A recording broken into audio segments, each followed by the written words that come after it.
வர்த்தக பெருமக்களுக்கு ஒரு வரப்பிரசாதம். பிரான்ஸ் லா குர்னோவில் தனலட்சுமி டிஸ்ட்ரிபியூட்டர் உங்கள் வர்த்தக நிலையங்களுக்கு தேவையான அத்தனை பொருட்களையும் ஒரே இடத்தில் மிகவும் லாபகரமாக தெரிவு செய்ய தனலட்சுமி டிஸ்ட்ரிபியூட்டர் லா குர்னோவ்.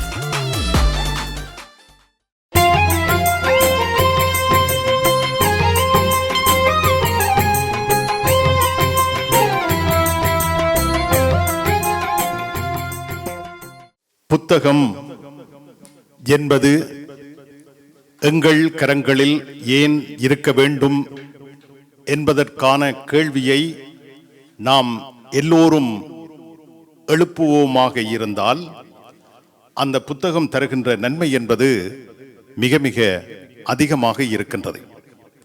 தற்பொழுது நிலவிக்கொண்டிருக்கின்ற ஆய்வுகளின் அடிப்படையிலே உலகில் வாழுகின்ற மக்களில் பெரும் தொகையானவர்கள் மனநோய் வியாதிக்கு உட்பட்டு வருவதாக ஆய்வினுடைய புள்ளி விவரம் தெரிவிக்கின்றது. இந்த மனநோயில் இருந்து விடுபடுவதற்கு வாசிப்பு என்பது துணை புரிகின்றது. அந்த நோயில் இருந்து மக்கள் தங்களை காப்பாற்றிக் கொள்வதற்கு தொடர்ச்சியான வாசிப்பு அவசியமானது என்பதை அந்த ஆய்வுகளின் ஒரு பகுதி சுட்டிக்காட்டியிருக்கிறது. இந்த விடயத்தை இன்று நாங்கள் தராக்கி அவர்கள் பற்றிய நூலை இங்கே அறிமுகம் செய்து வைப்பதற்கு முன்னதாக தெரிவித்துக் கொண்டு, தராக்கி அவர்களுடைய நூல் அறிமுக விழாவிற்கு ஒரு ஊடகத்துறை சார்ந்தவரை அழைத்து அவரிடத்தில் இருந்து ஓரளவுக்கு ஆசி பெற்று இந்த நிகழ்ச்சியை ஆரம்பிக்கலாம் என்பது என்னுடைய எதிர்பார்ப்பாக இருக்கிறது. அந்த வகையில் தமிழாலயம் இயக்குனர் உரிமையாளர் சிவகுரு பாலச்சந்திரன் அவர்களை வருகை தருமாறு மிக்க அன்போடு அழைக்கின்றேன். சிங்கள இனவாத பயங்கரவாதத்தால் அழிந்து போன உயிர்கள் தரைக்கு மட்டுமல்ல, தரைக்கோடு சென்று சில ஊடகவாயிலால் மட்டுமல்ல, பொதுமக்கள் 1,00,000க்கு மேற்பட்ட பொதுமக்கள் போராளிகள் எல்லாரும் தான் அழிஞ்சு போனோம். ஆனால் அந்த இடத்துலேயே நாங்கள் விட்டோம். முள்ளிவாய்க்காலில் தலைவர் எந்த இடத்துல போராட்டத்தை விட்டாரோ அந்த இடத்துலேயே அப்படியே நிற்குது. ஆசையே இல்லை. ஐநாவில் போய் நாங்கள் கூச்சல் போட்டால் ஆர்டா கூச்சல் போடுறோம். இதே அமெரிக்கா, இதே ஐரோப்பா இதே நாடுகள்கிட்ட தான் கேட்குறோம். எங்கே இருக்கு நியாயம்? எங்கே இருக்கு நீதி? வல்லவன் வகுத்ததே வாய்க்கால்ன்ற மாதிரி வந்துட்டு 2வது உலகப் போருக்கு பின்னர் ஒரு பொது நியதி வகுக்கப்பட்டது, பொது மன்றங்கள் உருவாக்கப்பட்டது, அதன் மூலமாக பல தீர்வுகள் எட்டப்பட்டது. ஆனால் இப்போ எல்லாம் முடிஞ்சு, எல்லாம் அது தாண்டி போயிட்டுது. யாருக்கு வல்லமை இருக்கோ அவன் அடிச்சுக்கொள், அவன் பிடிச்சுக்கொள். எந்த நாட்டை ஆர்வம் என்றாலும் பிடிக்கலாம், வல்லம் இருந்தான். இதுதான் இப்போ நடந்து கொண்டிருக்கிறது. இதுக்குள்ள தராக்கிக்கு நியாயம் நீதி கேட்போம் என்றால், தராக்கின்ற பேனை அங்கேயே குழம்பில் அந்த இடத்துல உண்டப்பட்ட இடத்துலேயே தெறிச்சு போய் கிடக்குது. அந்த பேனையை யாரும் தூக்க இல்லை, யாரும் தூக்க போகிறதான அறிகுறியும் இல்லை.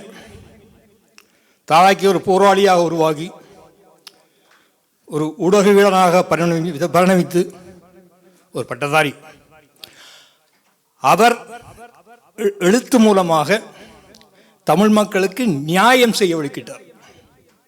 அந்த நியாயத்தை ஏற்றுக்கொள்ள முடியாத அந்த இனவாதம் தராக்கி ஆரம்ப காலத்தில் இருந்த இடத்திலிருந்து துரோகிகளை உள்வாங்கி அவர்கள் மூலமாக தராக்கியை கொண்டாங்க. ஆட்சி மாற்றங்கள் எத்தனையோ வந்துட்டு இந்த மாற்றங்களில் எங்களுக்கு எந்த நியாயங்களும் யாராலும் கொடுக்கப்படவில்லை. பெட்ரோல் இல்லாமல் போனாலும் பரவாயில்லை, சாப்பாடு இல்லாமல் போனாலும் பரவாயில்லை, தமிழனுக்கான நியாயங்கள் மட்டும் வழங்கப்படக்கூடாது. அது மட்டும்தான் சிங்கள தேசத்தின் தீர்மானமாக இருக்குது. அந்த தீர்மானம் உடைக்காத வரை நாங்கள் நீதிக்காக போராடுறோம் சும்மா ஒரு பம்மத்தான், ஒன்றும் செய்யாது. எங்கே யார்கிட்ட போய் கேட்க போகிறோம்? இந்தியா நீதி செய்யுமா? தமிழ்நாடு நீதி செய்யுமா? ஐரோப்பா நீதி செய்யுமா? அமெரிக்கா நீதி செய்யுமா? கடைசியாக போய் அமெரிக்காவில் தான் போய் உண்டாங்க. ஐக்கிய நாடு சபை கிட்டத்தட்ட உடைஞ்சன்னு வருது. அது நீ வருங்காலத்தில் இன்னும் ஒரு சில ஆண்டுகளுக்கு மேலே போகும்போது தெரியாது. இந்த ஈரான் யுத்தம், நான் பேச வந்த தராக்கியை பற்றி பேசிக்கொண்டிருக்கிறேன். ஏனென்றால் இந்த உலகத்தில் நாங்கள் போய் ஒரு நீதியை நியாயத்தை பெற்றுக்கொள்ள முடியாதுன்றதுக்காக தான் சொல்ல வந்தது. தராக்கி ஒரு ஊடகவியலாளராக இப்படி வாழவனம், தமிழ் ஊடகவியலாளராக இப்படி வாழவனன்றதை அழுத்தம் திருத்தமாக இறுதி வரை சொல்லிவிடுவேன். நான் மரணம் என்ற எழுத்துக்கு தடை விதிக்க முடியாதுன்னு சொன்னார். அப்படியான ஒரு மனுஷன், ஒரு போராளியாக உருவாகி பேருந்து ஊடகவியலாளர் மாறி பேருந்தும் போராளியைத்தான் இறந்தவர். அது அவருக்கான நியாயங்கள் நாங்கள் இந்த உலகத்தில் இந்த மூலையில் தேட முடியுமோ தெரியாது. அது அந்த நியாயங்கள் இப்போ ஈரானுக்கு அமெரிக்கா அடிக்கணும், எங்கே போய் நியாயத்தை கேட்குறது? இஸ்ரேலுக்கு ஈரான் அடிக்கணும், எங்கே போய் நியாயத்தை கேட்குறது? இது ஒரு காட்டாட்சியாக மாறிட்டுது. நாங்கள் அந்த காட்டுக்குள்ளே ஒரு அங்கமாக இருக்கிறோம். ஓடித்தப்புறம் ஓடித்தப்புறம், வளைக்கில் ஊர்ந்து போடுறோம், வளைக்கில் ஊறலாம். எதிர்த்து நின்று யாரையும் இந்த கேள்வியும் கேட்க முடியாது. கேட்டால் நீங்கள் எல்லாம் போயிடுவீங்க. இப்போ உள்ள உலகத்தில், ஏஐ உலகத்தில் எல்லாரும் அனைவரும் கண்காணிக்கப்படுகிறார்கள். அனைவருக்கு நோக்கி தோட்டாக்கள் காத்து கண்டுகள். நீங்கள் அசையலாம், யாரும் அசையலான நிலைமைக்கு ஒரு அச்சகரமான நிலைமை. எங்களுக்கு இந்த நிலைமைன்னா எங்கள்கிட்ட போய் எதிர்காலங்கள் எங்கள் சந்ததிக்கு என்ன நடக்க போன்றது தெரியாது. சரி, இந்த தராக்கி அவரோட நான் நேரடியாக நெருங்கி பழகக்கூடிய சந்தர்ப்பம் எனக்கு கிடைக்கல. அதனால் அவர்கிட்ட எழுத்துக்களை ரசித்து நேசித்து வாய்ச்சார். அந்த காலத்தில் சாண்டில் என்ற கதை வாய்ச்ச மாதிரி அவர்கிட்ட கட்டுரைகள் எழுத்துக்கள் எல்லாம் நாங்கள் ரசிகர்கள். சரி, அப்படியான ஒரு மனிதன் தனக்கு இலக்கு வைக்கப்படுது, தன்னை நோக்கி துப்பாக்கியில் திரும்பி இருக்குன்னு தெரிஞ்சும் கூட அந்த நோக்கத்தை கைவிடையில். இன்றைக்கு வர ஊருக்கு போனால் பார்ப்பேன், ஆனாரவை தாண்டைகள் தராக்கி என்ன ஞாபகம் வரும். இந்த ஒரு ஃபோட்டோ ஒன்று இருக்குது. சரியா? அப்படியான ஒரு இதையும் இழக்கிறது தயாரான ஒரு மாவீரன் தான். தெரியும், நிச்சயமாக எங்களுக்கு அவர் இல்லாத அவருக்கு இல்லை, எங்களுக்கு பெரிய இழப்பு. இந்த ஊடக பரப்புக்கு, தமிழ் ஊடக பரப்புக்கு பெரிய இழப்பு. எழுத்துக்கள், அவருடைய எழுத்துக்கள் இவ்வளவோ சாதிக்க வச்சது, அதை நேசித்தவர்கள் மத்தியில் பெரிய ஒரு எழுச்சியை உருவாக்கியது. இன்றைக்கு அவர் இல்லை, இன்றைக்கு இத்தனை வருஷம் ஆச்சுது, இந்த இதுவும் கிடையாது. ஒரு தடவை அரெஸ்ட் பண்ணான்னு சொன்னாங்க, எந்த விட்டாதுன்னு சொன்னாங்க. அவ்வளோ தூரம் போயிட்டுது. இந்த உலகத்தில் நீதி தர்றது சாத்தியமில்லை. தராக்கியும் அதுக்கு உட்பட்டவர் தான். அவருக்கு நீதி கிடைக்க போகிறதில்லை. இந்த படுகொலை செய்யப்பட்ட, சிங்கள இனவாதத்தால் படுகொலை செய்யப்பட்ட லட்சக்கணக்கான மக்கள் மத்தியில் அவரும் ஒரு ஆளாக இப்போதும் உறங்கி கொண்டிருக்கிறார். நன்றி, வணக்கம். இந்த தராக்கி என்கின்ற நூலை இருவர் தொகுத்திருக்கின்றார்கள். அதில் ஒருவர் சுவிட்சர்லாந்து நாட்டிலே வாழ்ந்து வருகின்ற ஊடகவியலாளர் ஷன் தவராஜா அவர்கள், மற்றவர் கிழக்கு மாகாணத்தில் வாழ்ந்து கொண்டிருக்கின்ற ஊடகவியலாளர் அதிரன் அவர்கள். ஷன் தவராஜா அவர்கள் சுவிட்சர்லாந்து நாட்டிலே இருந்து பரிசுக்கு வந்திருக்கின்றார். அவரை உங்களுக்கு அறிமுகம் செய்து வைக்க வேண்டிய கடமை இருக்கிறது. தயவு செய்து வாருங்கள், நீங்கள் வந்து இதிலே நடுநாயகமாக அமர்ந்திருக்க வேண்டும் என்று உங்களை மிக அன்பாக வேண்டிக் கொள்கின்றோம். இவர் தராக்கி சிவராம் அவர்களுடைய ஒரு சிரேஷ்ட மாணவர். இந்த நூலை நீங்கள் கையில் எடுத்து வாசித்தால் ஒரு மாணவரும் ஆசிரியரும் எவ்வாறு நடந்து கொண்டார்கள் என்பதை நீங்கள் மிக சுவாரஸ்யமாக வாசிக்கலாம். அந்த அளவுக்கு அவர் இவரை நெறிப்படுத்தி இருக்கின்றார். அந்த நெறிப்படுத்தலால் இப்பொழுது வரை அவர் அவரது பாதையிலேயே தன்னுடைய பயணத்தை மேற்கொள்கின்றார் என்பதை இந்த சந்தர்ப்பத்திலே தெரிவித்துக் கொள்ளலாம். தர்மரட்னம் சிவராம் தராக்கி ஈழத்து அரசியலில் பல தளங்களில் இயங்கிய பல முகங்களை கொண்டவர். அவரது இறுதிக்காலம் ஊடகத்துறையுடன் தான் மிக நெருக்கமாக இருந்தது. இவருடைய ஆலோசனையின் நிமித்தமே தமிழ் நெட் என்ற இணையதள ஊடகம் உருவாகியது. இன்றும் அந்த தளம் இயங்கிக் கொண்டிருக்கின்றது.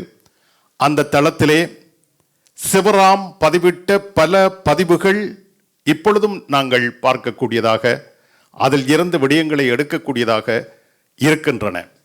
அந்த வகையிலே இந்த நூல் எவ்வளவு முக்கியத்துவம் வாய்ந்தது என்பதை எடுத்து கூறுவதற்கு இங்கே பலர் இருக்கின்றார்கள். அந்த வகையில் சுவிட்சர்லாந்து நாட்டில் இருந்து ஷன் தவராஜா அவர்களுக்கே தெரியாமல், அவர் எதிர்பார்த்திருக்க மாட்டார் இவர் இங்கு இருப்பாரா என்று. ஆனால் 2 நாட்களுக்கு முன்னர் அவரை நேரடியாக சந்திக்கக்கூடிய வாய்ப்பு கிடைத்த பொழுது வாருங்கள் விழாவுக்கு என்றதும் அவர் அதற்கு சம்மதித்து இங்கே வருகை தந்திருக்கின்றார்.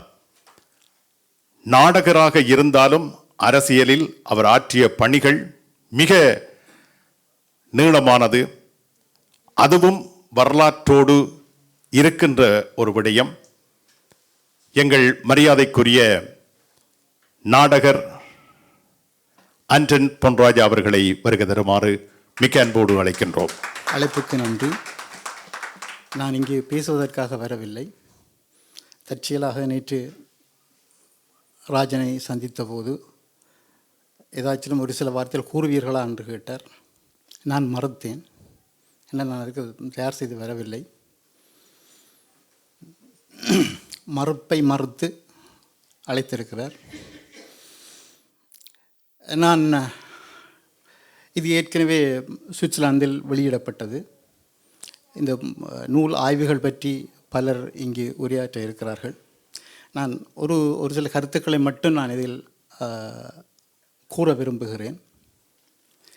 இந்த தராக்கி என்ற ஒரு கட்டுரை தொகுப்பு, இது ஒரு வரலாற்று பதிவு. அவர் இருந்த காலத்தில் எவ்வாறு இந்த விடுதலை போராட்டத்தின் போராட்ட முறைமை, அதன் எதிர்வு கூறல், நடந்த பின் என்ன நடக்கும், அதற்கு முதலாக பல எதிர்வு கூறல்களை இவர் கட்டுரை வடிவில் வழங்கியிருந்தார். இவரது கட்டுரைகள் தமிழில் மொழிபெயர்க்கப்பட்டு தமிழீழ விடுதலை புலிகளின் அரசியல் பிரிவு, அரசியல் படைத்துறை பள்ளி அனைத்தையும் மொழி மாற்றம் செய்து தமிழில் உள்ளூர், அதாவது போராளிகளின் வாசனைக்கு கொடுக்கப்பட்டது. அப்போ அந்த நேரத்தில் அவரது கட்டுரையும் அவரது எதிர்வு கூறலும், மற்றது ஒரு போராட்டம் பற்றிய ஆயுத விடுதலை போராட்டம் பற்றிய நோக்குகளும், அது எவ்வளவு தூரம் ஒரு விடுதலை போராட்டத்தில் உள்வாங்கப்பட்டது என்பதற்கான ஒரு சான்று. அவரது கட்டுரைகள் ஒரு போராட்டத்தை முன்னகர்த்தி கொண்டிருக்கின்ற ஒரு குழுவை ஆசுவாசப்படுத்தி அதற்கு உற்சாகம் கொடுப்பதற்காக எழுதப்பட்ட ஆய்வுகள் அல்ல. மேற்கொண்டு அந்த போராட்டத்தை எவ்வாறு முன்னெடுத்து நடத்தலாம், அவர்களது அதாவது ஒரு தாக்குதல் ஆய்வு களம் எப்படி இருந்தது என்பதை அந்த விடுதலை போராட்டத்தில் நிற்காமல் வெளியிலிருந்து பார்த்து அதன் நுட்ப ஆய்வுகளை கொடுத்தவர் தராக்கி. அவரது கட்டுரைகள் தனிய இலங்கை, தமிழ், ஆங்கில பத்திரிகைகளில் மட்டுமல்லாது உலக போராட்ட சஞ்சிகைகளில் வந்தது. ஆகவே இப்போ தராக்கி ஒரு அனைத்துலக மட்டத்தில் ஒரு போரியல் ஆய்வாளராக ஏற்றுக்கொள்ளப்பட்டவர். இந்த ஒரு மனிதனின் கட்டுரைகளை தொகுத்து இங்கு கொடுப்பது எமது போராட்ட வரலாற்றை நாம் ஒரு வேறு வடிவத்தில் பதிவு செய்யும் ஒரு விடயமாகத்தான் நான் இதை பார்க்கிறேன். காரணம், போராட்டம் அளிக்கப்படுவது என்பது நடைமுறை போராட்டங்களை மட்டுமல்ல, அதன் வரலாற்றை அளிப்பது தான் முக்கியமான போராட்டமாக இருக்கிறது எதிரிக்கு. எதிரி என்பது ஸ்ரீலங்கா அரசு மட்டுமல்ல, அதனை சூழ உள்ள நாடுகள் மட்டுமல்ல, உலக ஆதிக்க சக்திகளின் எதிர்ப்பினால் தான் நம் போராட்டம் அளிக்கப்பட்டது. அப்போ அது ஏன் அளிக்கப்பட்டது, எப்படி அளிக்கப்பட்டது என்ற விடயம் இனி வருகின்ற சமூகத்திற்கு அதை கடத்தி செல்வதற்கு இந்த பதிவுகள் மிக முக்கியம். இன்னும் ஒரு விடயத்தை நான் இங்கே இந்த பதிவு ஏற்றல் என்ற விடயத்தை சார்ந்த ஒரு விடயம், நாம் இங்கு பிரான்சிலோ ஐரோப்பிய நாடுகளிலோ எல்லா நாடுகளிலும் அகதிகளாக வந்தோம். பெரும்பாலும் எல்லா நாடுகளிலும் நாம் அகதி தஞ்சம் கோரும் பொழுது நாம் ஓராண்டு 2 ஆண்டு 3 ஆண்டுகள் பின் போயிடுவோம் என்று தான் இங்கே அகதி தஞ்சம் கூர்ந்தோம். அந்த நோக்கிலும் தான் நாங்கள் இங்கே வந்தோம். இங்கே இருக்க வரை இல்லை, சண்டை முடிஞ்ச வரை போவோம். ஒரு 2 வருஷம் வந்ததுக்காக செலவழித்த காசுகளையும் அல்லது அங்கே உள்ள உறவுகளையும் என்றதுக்காக கொஞ்சம் அது செய்து போட்டு நாங்கள் ஓடுவோம்னு சொல்லி தான் வந்த நாங்கள். ஆனால் போரின் நீட்சி எங்களை இங்கே இருக்க வைத்தது. அதன் நிமித்தம் குடும்பங்களை உருவாக்கினோம், பிள்ளைகளை உருவாக்கினோம். அதன் பிள்ளைகளாக இங்கே வாழ்ந்து கொண்டிருக்கின்றோம். இன்று நாம் வேண்டியோ வேண்டாமலோ இந்த பிரான்ஸ் நாட்டின் சிறுபான்மை இனக்குழுக்களில் ஒரு இனக்குழுவாக இருக்கின்றோம். இந்த இனக்குழுவிற்கும் வரலாறு வேண்டும். இந்த வரலாறு இல்லாது போனால் இந்த இனக்குழு ஒரு காட்டுவாசி குழுக்கள் இங்கு தான் தங்கள் நாகரிகத்தை வளர்த்தவர்கள் என்ற ஒரு வரலாற்று பதிவுகள் தான் இங்கு உள்ள அரச ஊடகங்களில் பதிவாகி இருக்கிறது. அது இங்கு மட்டுமன்று இல்லை, புலம்பெயர்ந்த நாடுகள் அனைத்திலேயும். விடுதலை போராட்டத்தை பயங்கரவாத போராட்டமாக்கி, பயங்கரவாத போராட்டத்தை தொடர்பவர்கள் பயங்கரவாதிகளாக்கி எல்லோரையும் அப்படிப்பட்ட ஒரு மறைமுக அச்சுறுத்தலிற்குள்ள தான் வைக்கப்பட்டிருந்தது. இதற்கு ஆதரவு கொடுப்பதற்கு இங்குள்ள ஊடகங்கள் அனைத்தும், அரச ஊடகங்கள் அனைத்தும் ஆதரவாக இருந்தன. உங்கள் பிள்ளைகளோ அல்லது பேரப்பிள்ளைகளின் பூட்டப்பிள்ளைகளோ இங்குள்ள தமிழினத்தை பற்றி ஆய்வு செய்யும் பொழுது இவர்கள் கொலைகாரர்கள், பயங்கரவாதிகள், மாஃபியாக்கள், போதைப்பொருள் கடத்தவர்கள் என்ற பதிவுகள் தான் இங்கே இருக்கும். அப்போது எங்களோட பாட்டன் எல்லாம் இப்படிப்பட்டவர்கள் என்ற ஒரு பதிவுகள் தான் அரசு ஊடகங்களில் இருக்கிறது. அதனை பார்த்து தான் அவர்கள் தன்னை பற்றிய ஒரு ஆய்வுகளை செய்வார்கள். ஏனென்றால் இப்போ இங்கே இருக்கிற அனைத்து சிறுபான்மை குழுக்களும் தங்களது 50 ஆண்டு காலம் 100 ஆண்டு காலம் என்ற விடயங்களை அரச ரீதியாகவே நிகழ்த்தி கொண்டிருக்கின்றது. அந்த நிகழ்வுகளில் உங்கள் பதிவுகளும் உண்மையான பதிவுகளும் இல்லாது போனால் அது அற்றுப்போயிடும். அதே போராட்ட பதிவுகளும் போராட்ட காலத்திற்கு பின்னரான காலங்களில் 2009ஆம் ஆண்டுக்கு பின்னர் போராட்டம் சார்ந்த எந்த ஒரு பதிவுகளும் வரவில்லை. இங்கே வந்தவர்கள் எல்லோரும் மௌனிகளாகத்தான் இருக்கிறார்கள். அப்போ இப்படி இருக்கிற இந்த ஒரு சூழல்களில் இந்த தராக்கி என்ற தராக்கியின் கட்டுரைகளை தொகுத்து ஒரு புத்தகமாக வெளியிட்டது. இது புத்தகம் அல்ல, இது ஒரு வரலாறு. இதற்கு இந்த ஒரு வரலாற்று பதிவுகளை கேட்பதற்கு நூற்றுக்கணக்கான ஆயிரக்கணக்கான மக்கள் வரப்போவதும் இல்லை, வரவும் மாட்டார்கள். இது ஒரு மாஸ் மீடியா இல்லை, இது அறிவு சார்ந்த விடயம். ஆனால் இது இன்று நமக்கு ஒரு புத்தகமாக இருக்கலாம், ஆனால் ஒரு வரலாற்றில் இது ஒரு வரலாற்று பதிவு. நன்றி, வணக்கம். நேற்று முன்தினம் மறுத்திருந்தார். அந்த மறுப்பை நான் ஏற்றிருந்தால் இவ்வளவு தகவல்களும் இங்கு எமக்கு கிடைப்பதற்கான வாய்ப்பு இல்லாமல் போயிருக்கும். அவர் மறுத்ததை நான் மறுத்ததற்கான காரணம், அவர் போராட்ட காலத்தில் எப்படி எப்படி எங்கெங்கெல்லாம் இயங்கினார் என்பதை ஓரளவுக்கு நான் தெரிந்து வைத்திருந்தேன். ஆகவே அவரூடாக இப்பொழுது அவர் கூறிய கருத்துக்கள் மாத்திரமல்ல, இன்னும் பல பல கருத்துக்கள் வெளிவருவதற்கான வாய்ப்புகள் இருக்கின்றன. அதற்கான பணியை அவர் ஆற்றிக்கொண்டிருக்கின்றார் என்பதையும் அறியக்கூடியதாக இருக்கின்றது. அடுத்ததாக இந்த நூல் அறிமுகம், நூல் வெளியீடு என்கின்ற விடயங்களில் கவனம் செலுத்த வேண்டும் என்கின்ற கருத்தை அடிக்கடி எங்களோடு பரிமாறி வருகின்ற ஓர் ஆற்றலாளர். நான் எப்பொழுதும் சொல்வேன், எங்கள் தாயக மண்ணில் தயாரிக்கப்பட்ட குறும்படங்களுடைய வரலாற்றை தாயக மண்ணில் வைத்திருக்கின்றார்களா என்றால் அது கேள்விக்குறி. ஆனால் இங்கிருக்கும் ஒருவரை அழைத்து அவரோடு பேசினால் அந்த வரலாறு எங்களிடம் வரும். அப்படியான ஒருவர் தராக்கியும் நூலும் தொடர்பாக பேசுவதற்கு மாணி நாகேஷ் அவர்களை அன்போடு அழைக்கின்றோம்.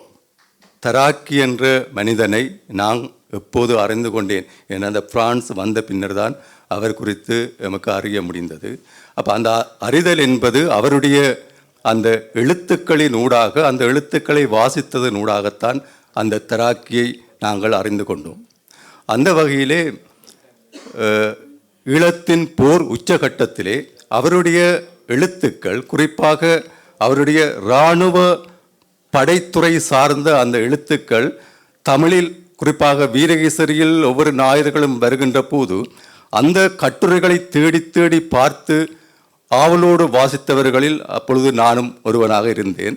அதன் ஊடாகத்தான் அவரை தேடுகின்ற, அவரை பற்றி அறிகின்ற ஒரு ஆர்வல் நமக்கு ஏற்பட்டது.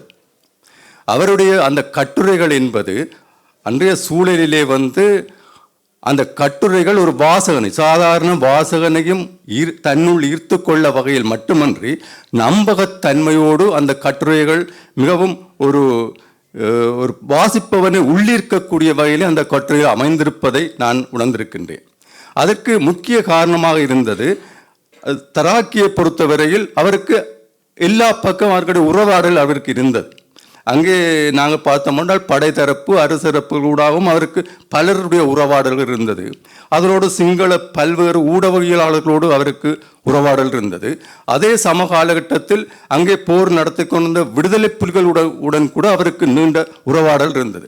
இந்த உறவாடல் என்பது அந்த நிகழ்வுகளின் நம்பகத்தன்மையோடும் முடிந்தளவுக்கு உண்மைத்தன்மையோடும் அந்த செய்திகளை கொண்டு வருவதற்கு அவருக்கு வாய்ப்பாக இருந்தது. அந்த வகையிலே அவர் ஒரு சிறந்த ஊடகவாளராக எங்கள் மனதிலே பதிந்து அவரை பற்றி தொடர்ந்து தேடுவதற்காகவும் அறிவதற்கான ஆவலை அவர் எங்களுக்குள்ளே ஏற்படுத்தி கொண்டார்.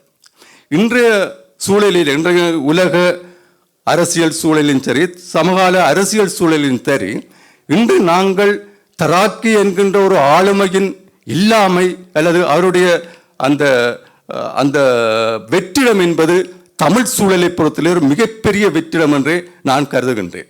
உங்களுக்கு தெரியும், இன்றைய இந்த உலக அரசியல் என்பது கிட்டத்தட்ட அது உலக தமிழ் மானிடத்தையே இன்று உலுக்கி அவர்களை ஏதோ ஒரு வகையில் தாக்கி கொண்டிருக்கின்ற ஒரு சூழலாக இருக்கின்றது. அதே சமகாலத்தில் இன்று ஈழ அரசியல் என்பதும் கூட நாங்கள் ஒரு 30 வருடங்களுக்கு மேலாக இவ்வளவு உயிர்களை தியாகம் செய்து இப்படி ஒரு போராட்டத்தை நடத்திய ஒரு இனத்தின் அரசியல் அங்கே நடைபெறுகின்றது என்ற ஒரு ஒரு ஏக்கத்தை நமக்கு ஏற்படுத்தும் வகையிலே அங்கே ஈழ அரசியல் நடந்து கொண்டிருக்கின்றது. இந்த சூழலிலே அப்படியான தராக்கி போன்ற ஒரு ஆளுமை கொண்ட ஒரு ஊடகவியலாளர் மத்தியிலே இல்லாமை என்பது எனக்கு ஒரு மிகப்பெரிய இழப்பு என்று நான் நினைக்கின்றேன். அடுத்ததாக நாங்கள் சிவராம் தராக்கி என்று சொல்லப்படுகின்ற அவரை நாங்கள் தனித்து ஒரு ஊடகவியலராக மட்டும் பார்த்துவிட முடியுமா என்றால் இல்லை. அவர் ஒரு மிகுந்த அறிவாண்மை கொண்ட ஒரு பன்முகம் கொண்ட ஒரு படைப்பாளியாக நாங்கள் பார்க்கிறோம்.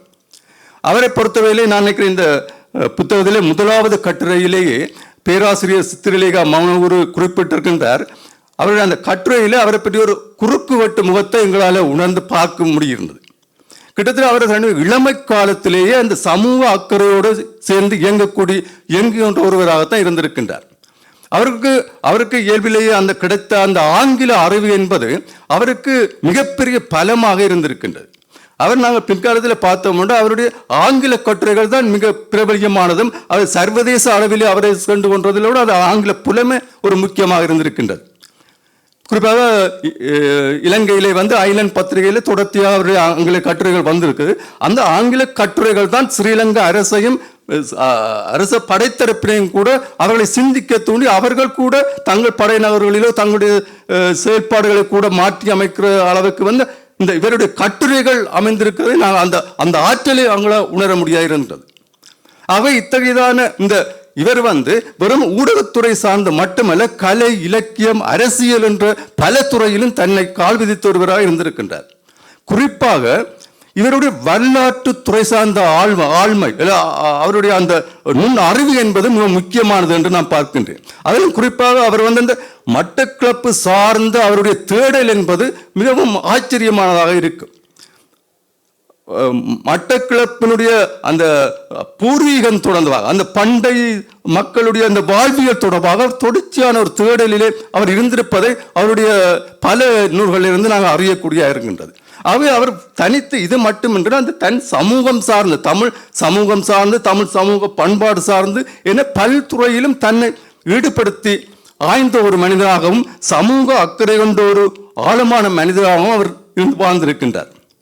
இத்தகைய ஒரு மனிதனை நான் சந்திக்கின்ற ஒரு வாய்ப்பு எனக்கு பரிசிலே கிடைத்தது. நான் அது குறித்து தான் அந்த நினைவுகளை மட்டும் இங்கே சிறிதாக நான் கூறிவிட்டு நான் இந்த பேச்சை நிறைவு செய்யலாம் நினைக்கின்றேன். நான் நினைக்கிறேன் 96ஆம் ஆண்டு என்று நினைக்கிறேன். அந்த மட்டத்திலே அவர் இங்கே பாரிஸுக்கு வருகின்றார். அந்த பாரிஸுக்கு வந்த போட்டம் அவருடன் எனக்கு உரையாடுகின்ற ஒரு வாய்ப்பு கிடைத்தது.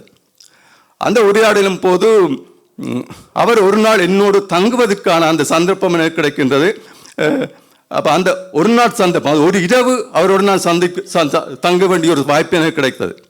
அந்த சந்தர்ப்பத்திலே தான் அந்த சந்தர்ப்பத்தை அவரோட அந்த ஒரு நாள் இரவு நான் கழித்த அந்த நினைவுகள் அவரோடு எனக்கும் அவருக்குமான அந்த உறவாடல் குறித்தான ஒரு நினைவை மட்டும் நான் இவ்விடத்திலே சிறிதாக நான் கூறிவிட்டு செல்லாமல் நினைக்கின்றேன்.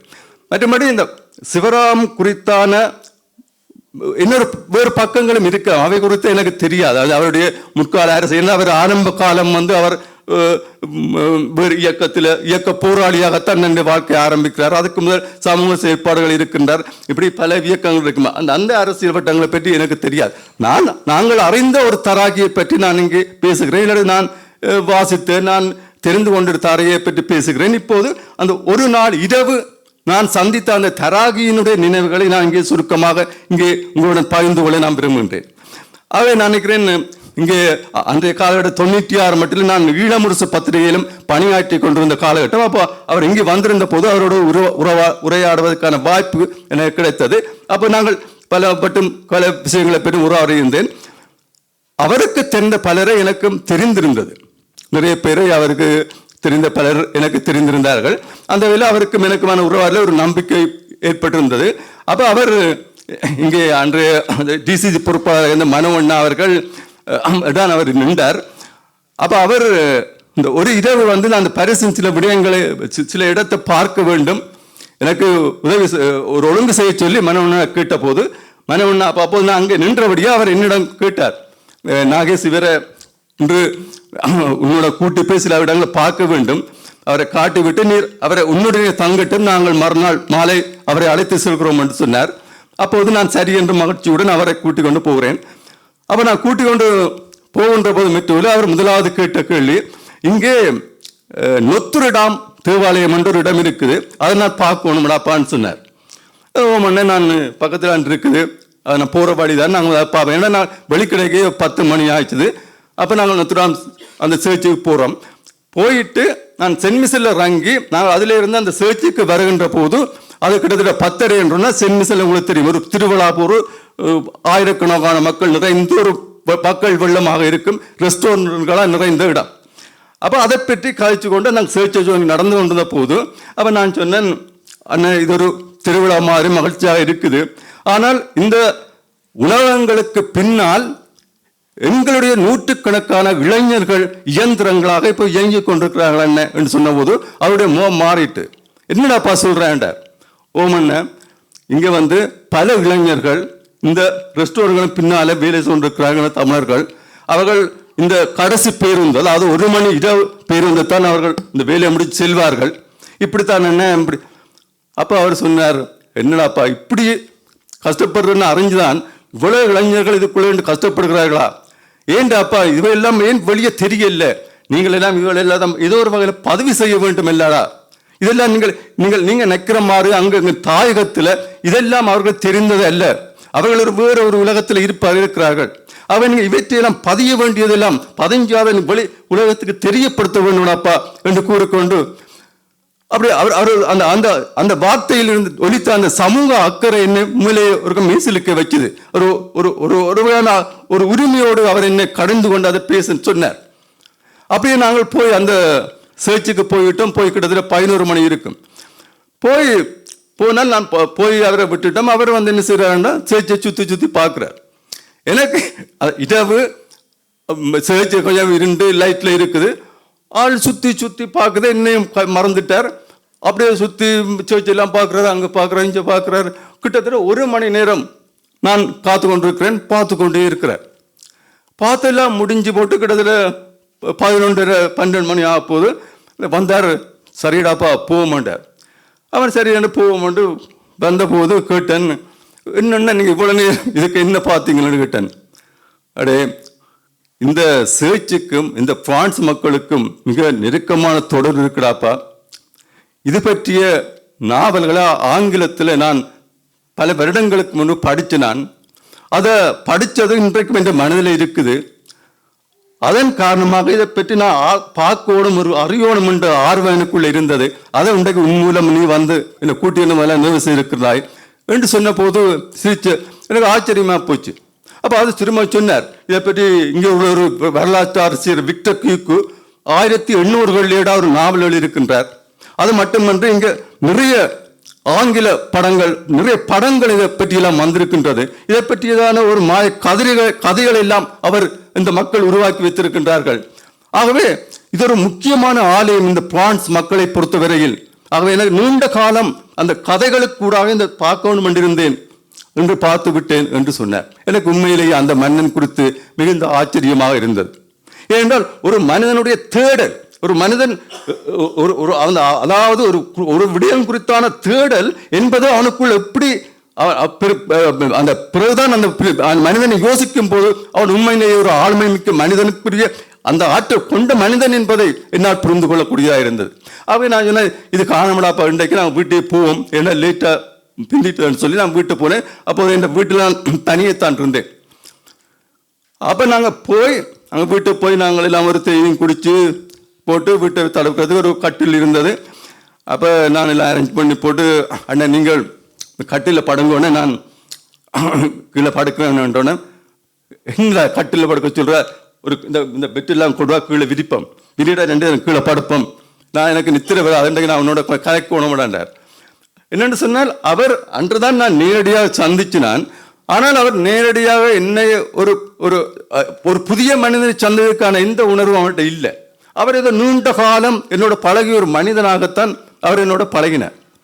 அப்போ சரி என்று சொல்லி போட்டு நான் அந்த எந்த பெட்ஷீட்டில் அதை கொண்டு கீழே விரித்து போட்டு 2 பேரும் கலந்த உடனே அப்போ அவர் குறியாடல்களை பற்றி கேட்கிறார். இந்த வாழ்க்கை என்னடாப்பா, இப்படி இங்கே எப்படி மக்கள் வாழ்கிறார்கள், நீ எப்படி இங்கே இந்த வாழ்க்கை நடத்தி கொண்டிருக்கிறாய், இந்த நிலைமையில் எப்படி இருக்கு என்று பில்லாவிடம் கேட்டு போட்டு அவர் தண்டை விடயங்களையும் சொல்கிறார். அப்போ நான் வந்து அவருக்கு என்னென்னு சொன்னால் அவருக்கு தெரிந்த பல நண்பர்களை எனக்கு தெரிஞ்சிருந்தது. அப்போ அதை பற்றியெல்லாம் அவர் விசாரிக்கிறார். குறிப்பாக அந்த சிறைச்சாலையில் நானும் குறிப்பிட்ட காலம் இருந்தபடியால் அங்கே இருந்த பல நண்பர்கள் இவருடைய நண்பர்களாக இருந்தார்கள். அண்மையில் தற்போது கனடாவில் இருக்கக்கூடிய பூவால பிள்ளை, தமிழ் காங்கிரஸில் இருக்கின்ற பூவால பிள்ளையெல்லாம் அவருடைய நண்பர்களாக இருந்தார்கள். அப்போது அவரை பற்றியெல்லாம் கதைச்சு கொண்டு இருக்கும் போது அப்போ உரையாடல் மூலம் நான் கேட்டேன், இவ்வளவு நெருக்கடி ஒரு நம்பிக்கை வந்துட்டு எங்களுக்கு இதை நாங்கள் பரஸ்பரம் இதையும் கதைக்கலாம், இதையும் பேசலாம் என்ற நம்பிக்கை வந்த போது நான் இன்னுக்குள்ளே இருந்து ஒரு ஐயத்தை கேட்டேன். சரி துராமண்ணன், நீங்கள் இவ்வளவு பிரச்சனைகள் இவ்வளோ ஆபத்தில் இருக்கும் போது நீங்கள் என்னென்று இந்த அமைப்போட இணைந்து வேலை செய்யறதுக்கு எப்படி துணிஞ்சீர்கள் என்ற ஒரு கேள்வியை நான் கேட்டேன். என்றால் உங்களுக்கு ஆபத்து இருக்கும் தானே, ஏன் எப்படி நீங்கள் அவர்களோட சேர்ந்து இணைந்து வேலை செய்ய தயாரானீர்கள் என்று கேட்டபோது அவர் சிரிச்சு போட்டு சொன்னார், இன்றைய காலகட்டத்தில் கிட்டத்தட்ட அந்த நாட்டில் கிட்டத்தட்ட 80% மக்கள் அந்த அமைப்போடும் விடுதலை அமைப்போடும் அந்த தலைமையோடும் நிற்கிறார்கள். இன்றைய காலகட்டத்தில் நான் ஒரு வெளியே இருந்து கொண்டு அந்த அமைப்பு அந்த இதற்கு விமர்சிப்பதிலே அந்த அர்த்தம் இல்லை.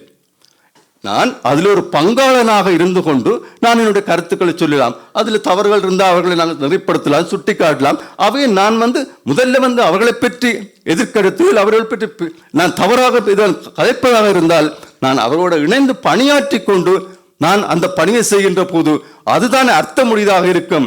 ஆகவே நான் இணைந்து என் பகுதி என் பக்கத்து சார்பான பணிகள் சிலவற்றை செய்வதற்காக முன்வந்தேன் என்ற கருத்தை அந்த இடத்துல முன்வைத்தார்.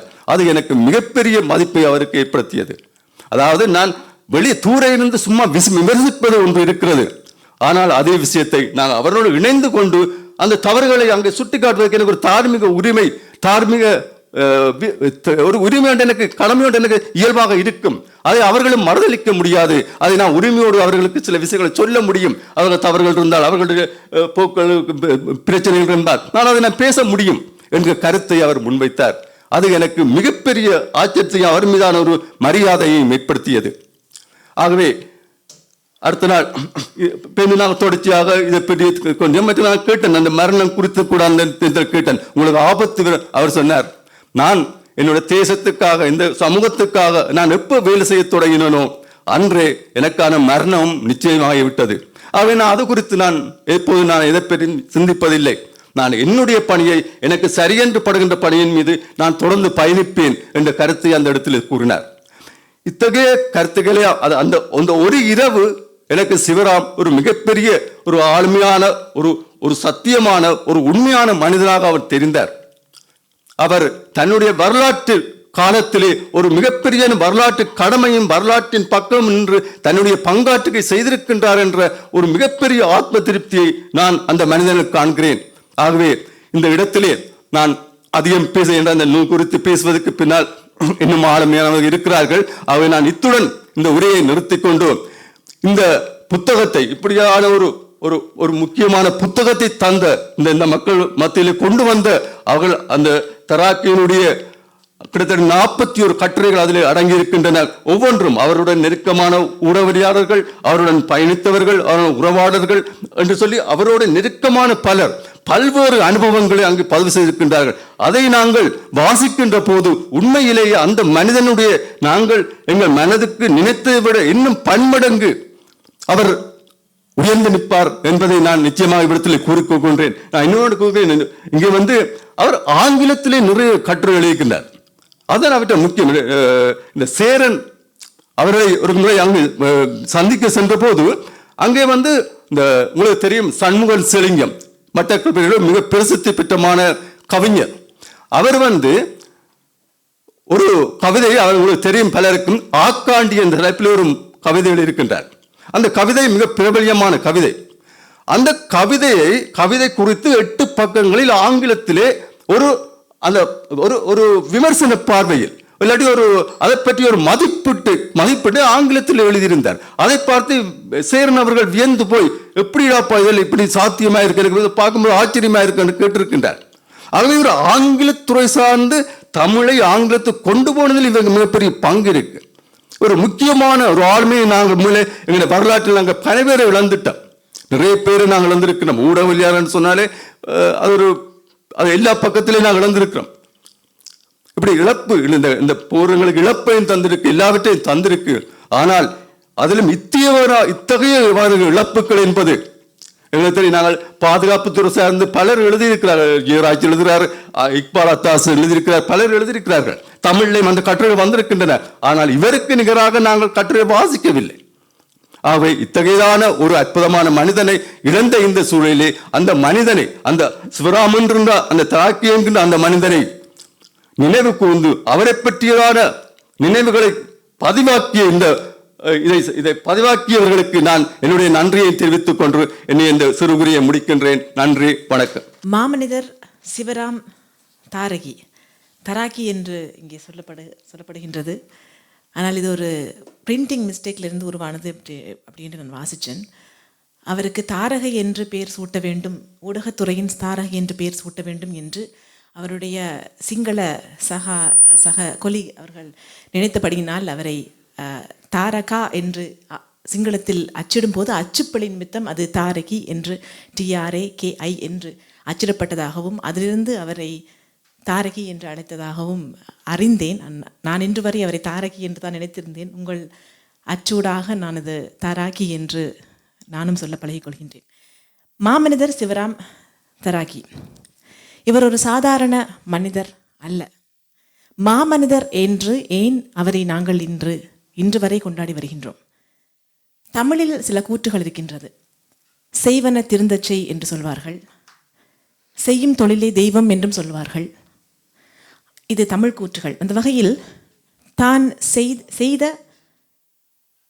தொழில் ஊடகம் என்கின்ற அந்த ஊடகவியலாளர் தொழிலை, அந்த தொழில் தர்மத்தை மதித்து, அதாவது ஜனநாயகத்தின் 4வது தூணாக கருதப்படுகின்ற அந்த ஊடக தர்மத்தை மதித்து இன்வெஸ்டிகேட்டிவ் ஜேர்னலிசம், அதாவது ஆழ்ந்த விசாரணை செய்யப்பட்ட ஒரு ஊடகவியலாளர் என்ற அந்த ஊடக தர்மத்தை மதித்து அந்த தொழிலை செய்து அதன் நிமித்தம் அதை தெய்வமாக கருதி செய்யப்பட்டதனால் அந்த தொழிலை புரிந்தபடியினாலேயே அவர் கொல்லப்பட்டார். தமிழ் ஊடகவியலாளர் என்பதனாலேயே அவர் கொலை செய்யப்பட்டார். இந்த கொலை எவ்வாறு நடந்தது? 25 ஏப்ரல் 2005 அன்று கொழும்பில் வைத்து அவர் கடத்தி செல்லப்பட்டு, அதாவது ஒரு போலீஸ் நிலையத்திற்கு பக்கத்தில் வைத்து கடத்தி செல்லப்பட்டு சிறு மணித்தியாலங்களிலேயே அவருடைய உயிரற்ற உடலம் பாராளுமன்ற வளாகத்திற்கு பக்கத்திலே, அதாவது ஹை செக்யூரிட்டி ஜோனுக்கு பக்கத்திலேயே கொழும்பில் வைத்து கண்டெடுக்கப்படுகின்றது. இதிலிருந்து நீங்கள் அறியலாம் இந்த கொலையை யார் செய்திருக்கக்கூடும் என்று. ஆனால் இன்று வரை அந்த கொலைக்கு இம்பியூனிட்டி, அதாவது தண்டனையின்மை இருந்து கொண்டே இருக்கின்றது. அது JVP என்று பல இடங்களிலே வாசித்திருந்தாலும் அதற்கு எந்தவித ஒரு சான்றும் இல்லை.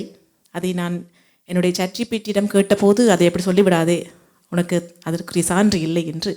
அது கூட இந்த இம்பியூனிட்டிக்கு ஒரு துணை போகிறது என்று சொல்லலாம். இவ்வாறு அவருடைய கொலை நடந்திருக்கின்றது 2005. அதாவது 2002 2006 வரை சமாதான காலம், சீஸ்ஃபயர் என்று இந்த உலகம் பார்த்து கொண்டிருந்த சமயம் 2005 இந்த ஒரு மிகப்பெரிய படுகொலை பட்டப்பகலில் நடந்திருக்கின்றது.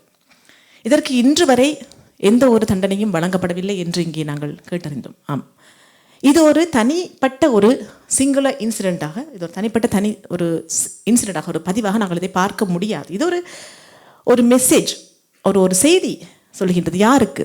தமிழ் ஊடகவியலாளர்களுக்கு இது ஒரு மெசேஜ் ஆஃப் த்ரெட். இது ஒரு பயமுறுத்தல், ஒரு எச்சரிக்கை. இதற்கு உண்மைக்கு எச்சரிக்கை, உண்மை பேசுபவர்களுக்கு ஒரு எச்சரிக்கையாக இது இருக்கின்றது. இன்று வரை இந்த எச்சரிக்கை தமிழ் பத்திரிகையாளர்களுக்கு இருந்து கொண்டே இருக்கின்றது தமிழீழ நிலப்பரப்பில். அதை தாண்டி இங்கே தமிழ் டயஸ்போராவில் வாழ்ந்து கொண்டிருக்கின்ற தமிழ் ஊடகவியலாளர்கள், தமிழ் செயற்பாட்டாளர்கள் போன்றவர்களுக்கு தொடர்ந்து இந்த எச்சரிக்கை இருந்து கொண்டே தான் இருக்கின்றது. இந்த தமிழ் பத்திரிகையாளர்களை மௌனிக்க எண்ணும் இந்த திட்டமிட்ட முயற்சி, அதாவது ஸ்ட்ரக்சரல் ஜெனசைடின் இன்னொரு வடிவம் இது ஏன் இன்று வரை இது நிகழ்கின்றது? ஏன் இன்று வரை தராகி சிவராமிற்கு இன்று வரை நீதி கிடைக்கவில்லையே? ஐயா அப்போது சொல்லியிருந்தார், செய்தவனிடம் போய் நீதி கேட்க முடியாது, நீதி கிடைக்காது என்று. ஒரு ஃபெட்டலிஸ்ட் அப்ரோச் அது. அப்படிப்பட்ட ஃபெட்டலிஸ்டிக், அப்படி ஒன்றுமே செய்ய முடியாது என்று கை கட்டி கொண்டு நாங்கள் இருக்கலாமா? இல்லை என்று இந்த புத்தகத்தின் ஊடாக அவரை பற்றி நாங்கள் பேச வேண்டும். ஒரு முதுகு வலி என்றால் நாங்கள் அப்படியே இருந்துடக்கூடாது, எழுமி நடங்கன்னு தான் டாக்டர்ஸே சொல்கிறாங்க. அது மாதிரி அநீதி இழைக்கப்பட அதற்கு எதிராக நாங்கள் குரல் கொடுத்து கொண்டு இருக்க வேண்டும். அந்த வகையில்தான் எங்களுடைய குரலும் தொடர்ந்து இந்த எங்களை மௌனிக்க நினைக்கும் அவர்களுக்கு ஒரு பிறம்படியாக இருக்கும். இதுவரை பொறுப்பு குரல் இல்லை, உண்மைதான். இதுவரை ஜஸ்டிஸ் இல்லை, உண்மைதான். இவர் கொலை செய்யப்படுவதற்கு முன்னதாக பல முறை இவருக்கு அச்சுறுத்தல்கள் நடந்திருக்கின்றது. இதற்கு அவருடைய சகா ஒருவர், ஒரு Sinhala artist, theatre artist Soysa நினைக்கின்றேன், அவரும் கொல்லப்பட்டார். அதற்கு பிற்பாடே பல வருடங்கள் கழித்து இவரும் கொல்லப்படுகின்றார். அதே மாதிரியான ஒரு சூழலில் கொல்லப்படுகின்றார். எதற்காக கொல்லப்பட்டார்? அவருடைய அந்த எழுத்து எந்த வகையில் அந்த கொலையாளர்களை பயமுறுத்தியிருக்கின்றது என்றால் இதுதான் உண்மை. பயப்பட்டிருக்கிறார்கள். இவருடைய எழுத்து அவ்வளவு வாய்மை நிறைந்தது, அவ்வளவு தாக்கம் நிறைந்தது, சக்தி வாய்ந்தது. அவர் தமிழ்நெற்றின் சீனியர் எடிட்டராக இருந்திருக்கின்றார் என்று எஸ்கே அண்ணா சொல்லியிருந்தார். அதே சமயம் தி island, daily mirror, Sunday times போன்ற பத்திரிகைகளில் அவர் நிறைய கட்டுரைகள் எழுதியிருக்கின்றார், பணிபுரிந்திருக்கின்றார். அவருடைய எழுத்துக்கள் வெறும் கட்டுரைகள் மட்டுமல்ல, வெறும் சொற்களின் சேர்க்கைகள் மட்டுமல்ல, அது ஒரு டீப் அனாலிசிஸ் ஆஃப் ஸ்ரீலங்கன் வார். இலங்கையினுடைய அந்த அந்த நாட்டில் நடந்து கொண்டிருக்கின்ற ஒரு அந்த போரினுடைய ஒரு ஆழ்ந்த ஒரு சிந்தனையை தூண்டும் சிந்தனை. எனவே இந்த உண்மையை பரிமாறியதற்காகவே, இந்த உண்மையை உரக்க உலகிற்கு சொன்னதற்காகவே, இந்த உலகத்திற்கு தமிழில் மட்டுமல்ல ஆங்கிலத்திலும் உரக்க பறைசாற்றின்றதற்காகவே அவர் மௌனிக்கப்பட்டார். மௌனிக்கப்பட்ட என்ற வார்த்தை எனக்கு பிடித்திருக்கிறது. என்றால் போராட்டம் மௌனிக்கப்பட்டது என்று நிறைய பேர் சொல்லுவார்கள். இல்லை, அதை அவர் அடுத்த கட்டம் ஆயுதம் தாண்டி பேனாவால் அவர் தொடர்ந்து அதை செய்து வந்தார். அந்த போராட்டத்தை நடத்தி கொண்டிருந்தார். இருப்பினும் அந்த போரும் அந்த ஆயுதமும் மௌனிக்கப்பட்டது. இந்த ஸ்டாட்டிஸ்டிக்ஸ் என்ன சொல்கின்றது என்று பார்த்தால், புள்ளி விவரங்கள் சொல்கிறது என்னன்னு சொன்னால், 2004 2010 வரை ஏறத்தாழ 44 ஜேர்னலிஸ்ட் இலங்கையில் கொல்லப்பட்டிருக்கின்றார்கள் என்று புள்ளி விவரம் சொல்கின்றது. இதில் 37 பேர்கள் தமிழர்கள். அதாவது 84% மேற்பட்டவர்கள் தமிழர்கள். 2005 2010 வரை வன்முறையின் பீக் பீரியட் என்று சொல்லப்படுகின்றது. வன்முறையின் உச்சக்கட்ட காலம் என்றால் இது 2005 2010. இதைத்தான் நாங்கள் சமாதான காலம் என்று கொண்டாடும் அந்த காலம் அது அல்ல, மாறாக அது ஒரு பீக் பீரியட் ஆஃப் வயலன்ஸ். இதுதான் தமிழ் ஜேர்னலிஸ்டுக்கு ஒரு மோஸ்ட் டேஞ்சரஸ், மிக ஆபத்தான ஒரு காலகட்டமாக இருந்ததாக சொல்லப்பட்டிருக்கின்றது. அதாவது ஈழத்தின் வடக்கு கிழக்கிலே. எதற்காக? ஏனென்றால் இவர்கள் துணிந்து அங்கு நடந்து கொண்டிருக்கின்ற மனித அவலங்களை, மனித உரிமை மீறல்களை பதிவிட்டார்கள், அச்சிட்டார்கள். முக்கியமாக மிலிட்ரி அபியூசஸ், இராணுவத்தால் செய்யப்பட்ட நிறைய வன்முறைகளை துணிந்து அவர்களுடைய எழுத்திலே சொன்னார்கள். இது அங்கே ஜெனோசைடல் கவர்மெண்ட் ஆஃப் ஸ்ரீலங்கா, சில சமயங்களில் நான் ஆங்கிலத்தையும் யூஸ் பண்ணி கொண்டிருக்கின்றேன் என்றால் இந்த வீடியோக்களை மொழிபெயர்ப்பு செய்து போட வேண்டும் என்று கேட்டுக்கொள்கின்றேன். இந்த ஜெனோசைடல் கவர்மெண்ட், அதாவது கட்டமைப்புசார் இனப்படுகொலையை திட்டமிட்டு நடத்தி கொண்டிருக்கின்ற இலங்கை அரச படைகள் தொடர்ந்து சொல்லிக் கொண்டு இருக்கின்ற நரேட்டிவ், அவர்களுடைய அந்த கதைகளை சேலஞ்ச் பண்ணுகின்ற அளவுக்கு அவருடைய எழுத்து மிக வன்மையாகவும் வலுவாகவும் ஆணித்தரமாக பதிவு செய்யப்பட்டது. இதனால் தான் இந்த ஊடகவியலாளர்கள் தாரகி உட்பட கொல்லப்பட்டிருந்தார்கள். ஆனால் இது இன்று வரை தண்டனை இன்மையின் கீழே இருக்கின்றது. Impunity prevails until now. இன்று வரை தமிழீழத்தில் தண்டனை இன்மைதான் தொடர்ந்து இருந்து கொண்டிருக்கின்றது. அப்படி பார்க்கும் பொழுது இதற்கு என்னதான் சொல்யூஷன்? சர்வதேச குடியுரிமை மற்றும் அரசியல் உரிமைகள் உடன்படிக்கை, ICCPR, international covenant of civil and political rights, அதனுடைய 19வது கட்டுரை ஆர்டிக்கல் என்ன சொல்கின்றது என்றால், இது அதாவது இவருடைய கொலை முதலாவது அதனுடைய ஆர்டிக்கல் என்ன சொல்லுது என்று சொன்னால், everyone has the right to seek, receive and impart information and ideas of all kinds.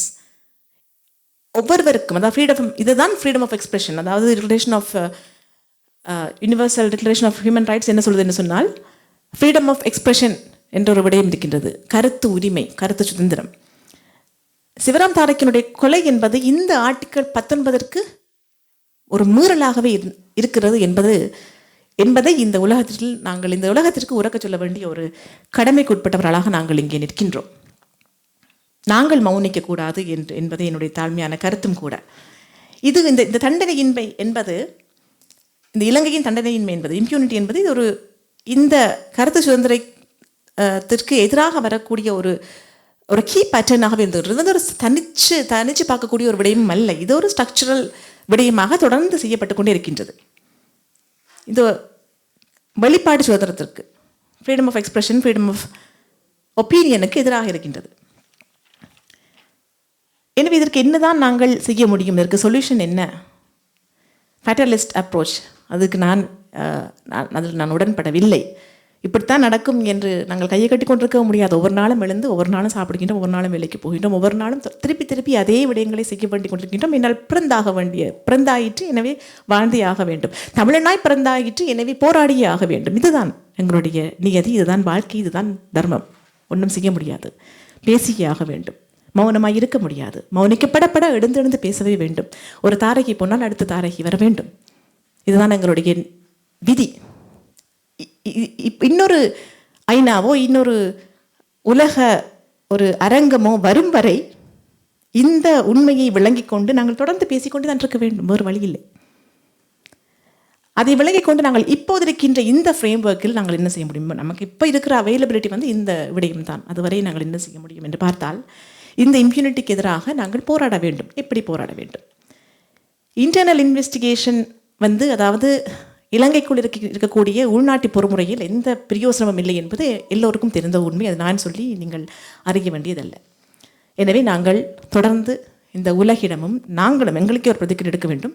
இந்த உலகிடம் முன்வைக்க வேண்டிய விடயம் என்னவாக இருக்கின்றதுன்னு சொன்னால், இன்டர்நேஷனல் இன்வெஸ்டிகேஷன் அவருடைய கொலைக்கு நாங்கள் கேட்க வேண்டும். அதாவது பன்னாட்டு சமுதாயத்தின் ஆதரவோடு ஒரு இன்வெஸ்டிகேஷன் கேட்க வேண்டும். இவ்வளவு நடந்த பிறகும் நாங்கள் இவ்வளவு காலம் போன பிறகும் கேட்க வேண்டுமா என்றால் நெவர். அதாவது தாமதமாக இருக்கிறதுக்கு பதிலாக எப்போது தடவை செய்வது நல்லது என்று ஒரு கூற்றும் இருக்கின்றது. இதில் நாங்கள் ஸ்பெஷல் ப்ராசிக்யூட்டர் ஒரு ஹைப்ரிட் மெக்கானிசம் கூட கேட்கலாம். அது நேஷனல் மெக்கானிசம் வேணாம், எங்களுக்கு இலங்கையினுடைய தலையீடு இல்லாமல் குற்றவாளியிடம் போய் நாங்கள் நீதி கேட்க மாட்டோம் அவர் சொன்னது போலவே. எனவே எங்களுக்கு பன்னாட்டு ஒரு தலையீட்டோடு எங்களுக்கு ஒரு ஸ்பெஷல் ப்ராசிக்யூட்டர் இந்த கேஸுக்கு வேண்டும் என்று ஒரு ஹைப்ரிட் மெக்கானிசம் கூட நாங்கள் கேட்கலாம். ஸ்லாப், ஸ்ரீலங்கா அக்கௌண்டபிலிட்டி ப்ராஜெக்ட், இது OCHR-ஆல் நிறுவப்பட்ட ஒரு குழு. இது தொடர்ந்து ஐநாவில் இயங்கிக் கொண்டே வருகின்றது. இது பல்வேறுபட்ட தரவுகளை திரட்டி இலங்கையை ஒரு நாள் சர்வதேச நீதிமன்ற கூண்டிற்கு முன்னாலே ஏற்றும் பொழுது அங்கு எங்களுக்கு ஆதாரங்கள் தேவைப்படும் போது ஆதாரங்கள் கொடுக்க வருவதற்காக அந்த குழு தங்களுடைய அந்த ஆதாரங்களை சேர்த்து கொண்டிருக்கின்றது. அங்கே கூட நாங்கள் பதிவு செய்யலாம். சிவராம் தரக்கியுடைய இந்த ஒரு கேஸை கூட நாங்கள் எம்ப்ளமேட்டிக் கேஸாக நாங்கள் செய்யலாம். ஏன் இது சொல்கின்றேன் என்று சொன்னால், எம்ப்ளமேட்டிக் கேசஸ் என்பது ஐநாவிலே அது பதிவு செய்யப்பட்ட விடயங்கள் என்ன பதிவு செய்யப்பட்ட விடயங்களாக எம்ப்ளமேட்டிக் கேசஸ் என்று சொல்லி முக்கியமான ஒரு ஃபிகர் இருக்கக்கூடிய. இப்போ நீங்கள் மலாலா எடுத்துக்கொண்டால் மலாலா எல்லாருக்கும் தெரியும். ஆப்கானிஸ்தானில் தாக்கப்பட்ட அந்த தீவிரவாதிகளால் தாக்கப்பட்ட பெண்கள் படிக்கக்கூடாது என்று சொல்லும்போது, இல்லை பெண்களும் படிக்க வேண்டும் என்று சொல்லி அதுக்கு ஒரு மதர் தெரேசா தெரியும், ஒரு எம்ப்ளமேட்டிக் ஃபிகர். அன்னை தெரேசா, மகாத்மா காந்தியை தெரியும்.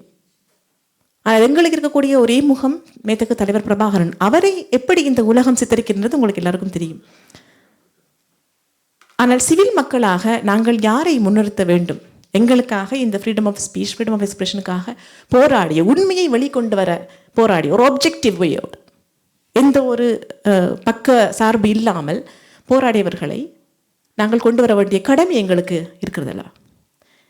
எனவே இந்த ஒரு பொறிமுறை, ஸ்லாப் என்கின்ற பொறிமுறையை ஈழத்தமிழர்களாகிய டயஸ்போராவில் ஃப்ரீடமாக, இந்த ஃப்ரீடம் ஆஃப் எக்ஸ்பிரஷனை முழுசாக அனுபவித்து வாழ்ந்து கொண்டிருக்கின்ற நாங்கள் அதை கையாள தவறிக்கொண்டே இருக்கின்றோம் என்ற உண்மையை உணர்ந்து கொண்டு இனிமேல் என்றாலும் அதை கையில் எடுத்து அதை பதிவு செய்ய வேண்டும், தொடர்ந்து பதிவு செய்ய வேண்டும். ஏனென்றால் நாங்கள் பதிவு செய்யாவிட்டால் அதை எதிரி செய்கின்றான். எதிரி என்று நான் உறக்கவே சொல்வேன். என்றால் அது இலங்கை தரப்பு, இலங்கையால் பே பண்ணப்பட்ட, அவர்களால் நியமிக்கப்பட்ட பழைய முன்னாள் இராணுவ வீரர்கள் அங்கே புலித்தோல் போத்திய வெள்ளாடுகளாக அல்லது மாறி வெள்ளாடுகள் போல அவர்கள் தங்களை நீலிக்கண்ணீர் வடித்து தாங்களும் புலிகளால் கடத்தப்பட்டோம், அழிக்கப்பட்டோம் என்று எவ்வளவோ பொய்களை சொல்லி கண்ணுக்கு முன்னாலேயே சொல்லிக் கொண்டிருக்கிறார்கள். எனவே நாங்கள் சொல்லாவிட்டால் அங்கே உண்மை மௌனித்துவிடும்,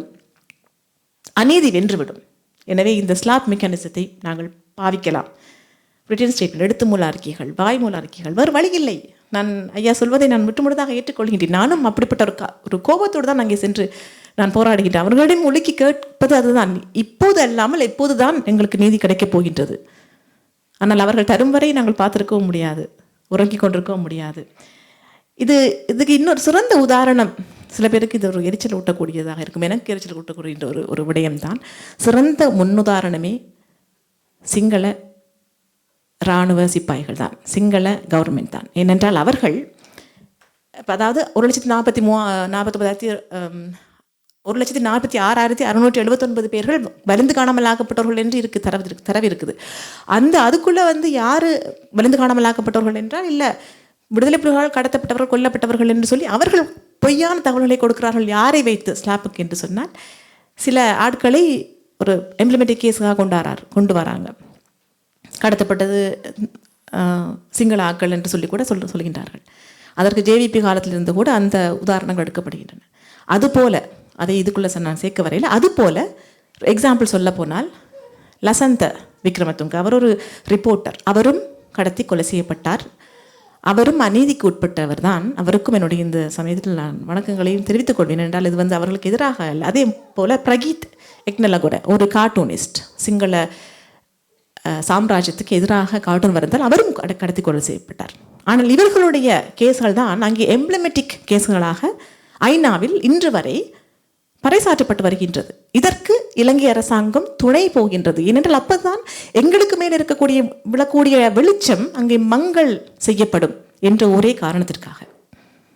இந்த நுணுக்கத்தை நீங்கள் விளங்கிக் கொள்ள வேண்டும். இதற்கு பிறகு என்னை விமர்சிக்க வேண்டாம். நான் சொன்ன விடயத்தை தயவு செய்து மாறாக விளங்கிக் கொள்ள வேண்டாம்.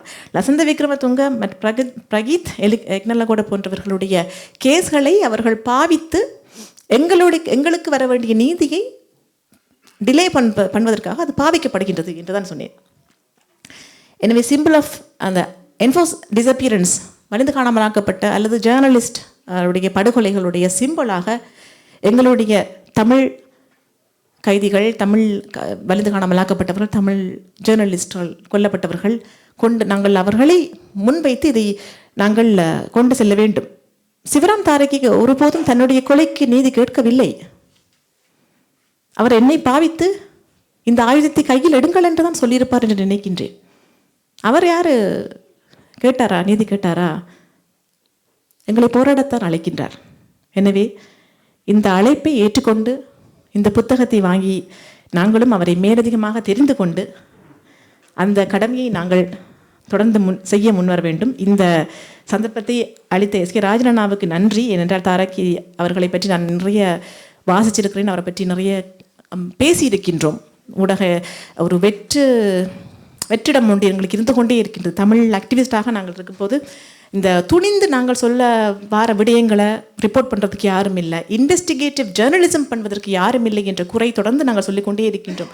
அவரெல்லாம் இருந்திருந்தால் எங்களுக்கு எவ்வளவோ உறுதுணையாகவும் ஒரு கோலாகவும் எங்களுக்கு நின்றிருப்பார் என்பது திண்ணம்.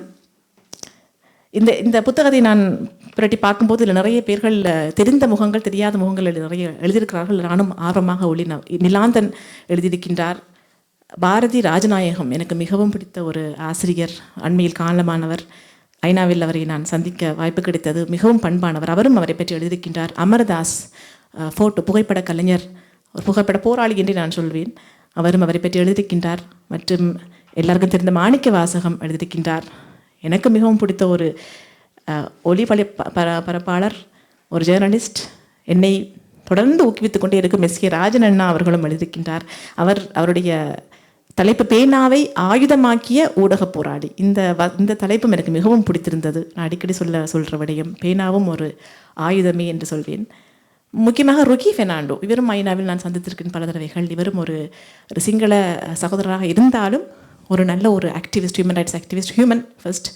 அதே போல் ஒரு நல்ல ஒரு எழுத்தாளரும் பன்முக திறமை கொண்டவரும்.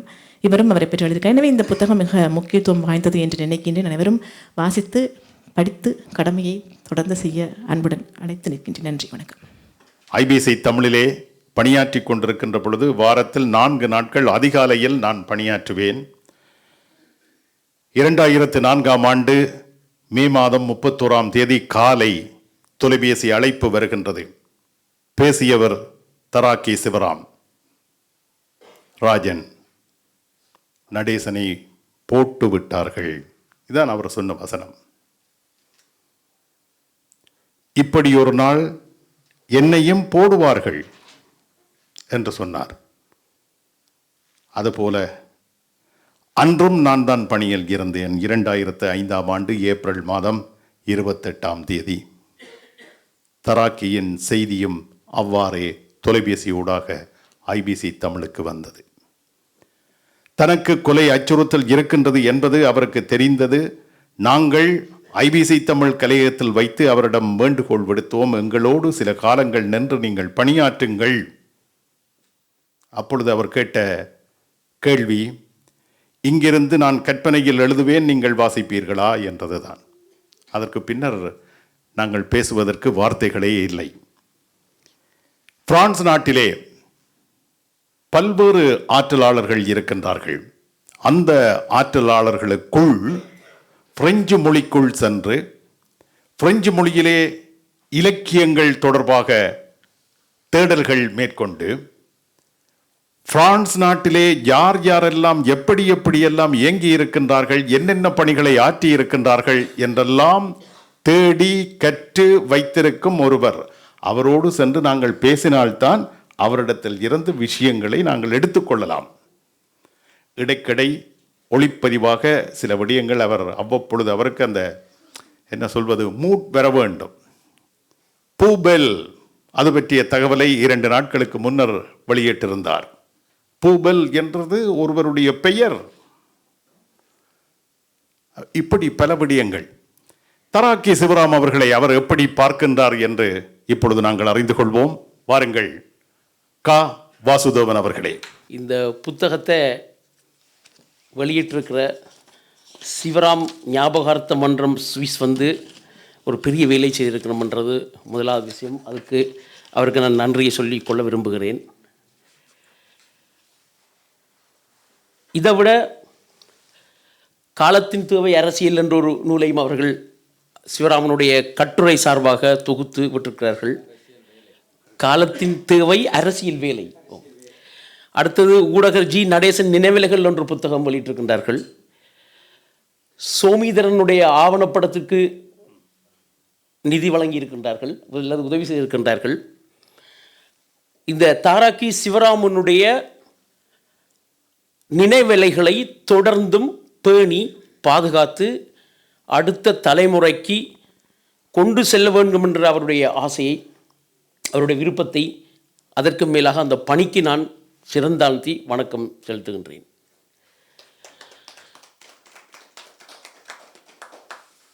பெருசாக நான் ஆழமாக போகவில்லை. ஆனால் தாராக்கி என்றது யார் என்றதை இந்த புத்தகத்தை படித்து கொண்டு போகக்குள்ள எனக்குள்ள இந்த தலைக்குள்ள ஒரு பிம்பம் கொண்டு வந்து அந்த பிம்பத்தை பற்றி சொல்கிறேன். நான் அவர் ஒரு சுறுசுறுப்பான ஒரு படியன், ஒரு வசதியான குடும்பத்தில் பிறந்தவர். இளவயதிலேயே அவருக்கு அறிவு பாதையை திறந்து விடுறதுக்கான எல்லா சாத்தியக்கூறுகளும் இருந்தது அவர்கிட்ட. அவர் நிறைந்த நூல்களை வாசிச்சிருக்கிறார். மிகச்சிறிய வயதிலேயே அவர் ஏராளமான புத்தகங்களை வாசித்து அவருடைய மூளை ஒரு என்ன சொல்கிறது, ஒரு சுறுசுறுப்பான மூளை, சும்மா எந்த நேரத்திலும் இருக்க முடியாத, ஏதாவது வாசித்து கொண்டே இருக்க வேண்டும் என்கின்ற ஒரு ஆள். இது இந்த புத்தகத்தில் என்னுடைய மனதில் படிஞ்ச விடயம் இது.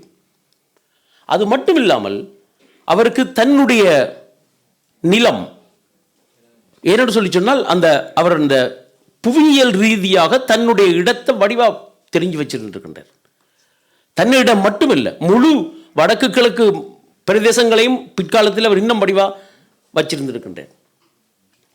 அந்த புவியியல் நோக்கமும் அதே போல அவருக்கு அதில் இருந்த பாசமும் சிறிது சிறிதாக வந்த சிங்கள குடியேற்றமும் அவர் ஒரு போராளியாக்கிட்டு, அவர் போராளியாகி மிக சின்ன வயதில் அவர் இறக்கக்குள்ள அவருக்கு 46 வயசு. என்ன இப்போ 20 வருஷம் முடிஞ்சது அவரை கொலை செய்யப்பட்டு. அப்போ அந்த குறுகிய காலத்துக்குள்ள அவர் செய்த வேலைகள் கொஞ்சம் பேர். முதலாவது அவருடைய மிகப்பெரிய ஒரு விடயம் என்னென்றால் தந்திரமும் துணிவும். இந்த தந்திரமும் துணிவும் அவருக்கு இல்லாதிருந்திருந்தால் எவ்வளவு அறிவிருந்தாலும் அது யாருக்கும் பயன்பட்டிருக்காது. மிக தந்திரசாலி, யாரை எப்படி அணுகணும் என்று சொல்லி அவருக்கு தெரியும். மிகப்பெரிய ஒரு உளவியல் நிபுணன், யாரோடும் இலகுவாக பேசுவார், இலகுவாக கதைப்பார். இது அந்த வீடியோவில் சொல்லப்பட்டிருக்கு, சோமீதரனுடைய வீடியோவில். இது ஒரு விடயம். மற்ற வந்து எதுக்கும் தயங்காதவர். அது அது முக்கியமான விடயம். அது நாங்கள் தாராக்கை பற்றி தெரிஞ்சு கொள்ள முடிய இடத்தில் அது உண்டு. எதற்கும் தயங்காதவர்.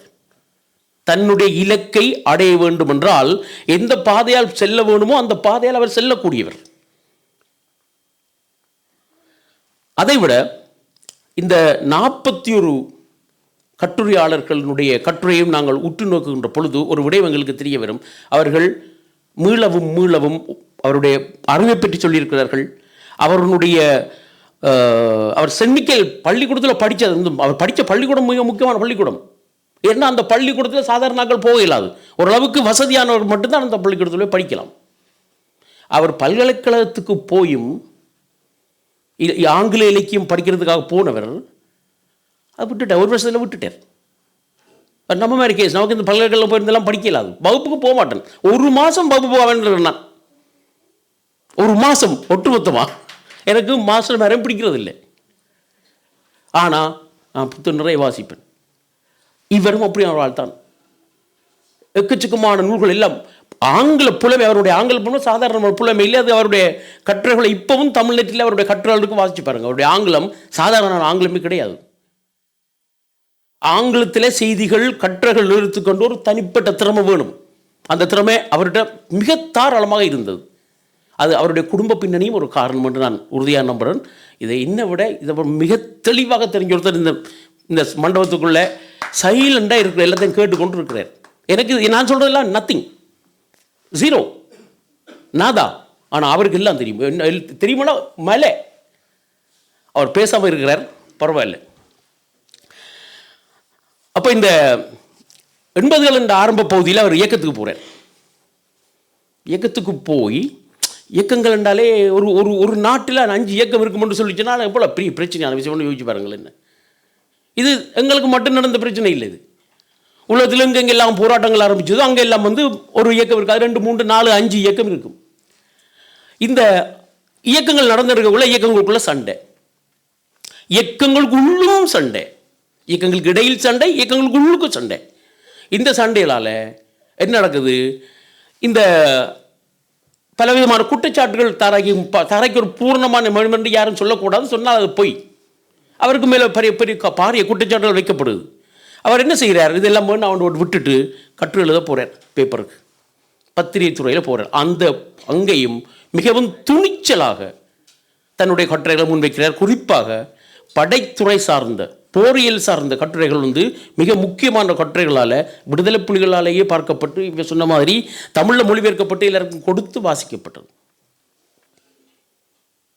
இதில் குறிப்பாக இந்த புத்தகத்தில் இருக்கிற கட்டுரைகளில் முக்கியமாக வாசிக்க வேண்டிய கட்டுரை நான் ஒரு 4-5 கட்டுரை சொல்கிறேன். மதுசூதனன் எழுதியிருக்கின்ற கட்டுரை, தேனா மதுசூதனன், சானா அமரதாஸ், சிவராசா கருணாகரன், சோமீதரன், ஸ்ரீகரன், நிலாந்தன், இவ்வளவு பெற்ற கட்டுரையும் வந்து தனித்துவமான கட்டுரைகள்.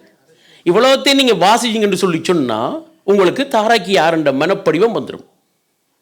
மற்ற எல்லாரும் கிட்டத்தட்ட எல்லாரும் திருப்பி ஒரே விஷயம் தான் சொல்கிறோம். குறிப்பாக அமரதாசனுடைய கட்டுரைகள் வந்து அவர் எல்லா பக்கத்தையும் காட்டுறார்.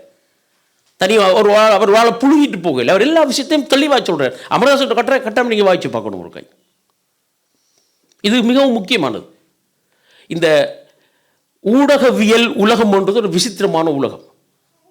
இந்த உலகத்துக்குள்ளே 3 விதமான ஆக்கள் இருக்கணும். ஊடகவியலாளர் என்றவர் இல்லை. சில பேர் வெறும் சாட்சியாக மட்டும் இருப்பினும், சில பேர் வந்து பொய் சொல்கிறதையே அடிப்படையாக வச்சு கொண்டு இருப்பணும், விடயங்களை திருச்சி சொல்கிறது, மக்களுக்கு மூளையை செலவு செய்கிறது. இது 2வது வகை. 3வது வந்து அவர்கள் ஒரு போராட்டம் நடந்தால் அந்த போராட்டத்தில் தாங்களும் கலந்து தங்களுடைய பேனாவையும் போராட்டத்துக்காகவே பயன்படுத்துவனும். அதுலேயும் அவர்கள் மிகப்பெரிய தந்திரசாலிகளாக இருப்பணும். இவர் தான் தாராக்கி, இந்த 3வது கிட்டக்கோழி. அவர் எழுதி வந்த எழுத்துக்களுக்குள்ள சில நேரத்தில் ஒரு நண்பர் சொன்னார், அவர் யாருக்காக எழுதுறாருன்னு தெரியாது. அவர் தமிழருக்காக எழுதுறாரா, அரசுக்கு சார்பாக எழுதுறாரா, ஒன்றுமே தெரியாது. சில நேரத்தில் மன்னாரில் இருந்து படையை நகர்த்தி கொண்டு போனால் இலகுவாக இராணுவம் வந்து விடுதலை புலியை தோற்கடிக்கும் ஒரு கட்டுரை எழுதுறார். விடுதலை புலியை குழம்பிடணும், அரசாங்கத்துக்கு அட்வைஸ் பண்ணி கொண்டிருக்காரு. ஆனால் அது இன்னொரு தகவல்.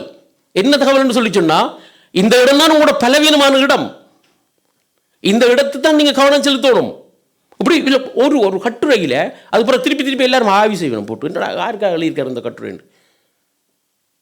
இது சாதாரணமான விடயம் இல்லை. இதெல்லாம் இது இப்படி பல கட்டுரைகள் பற்றி இங்கே எழுதப்பட்டிருக்குது.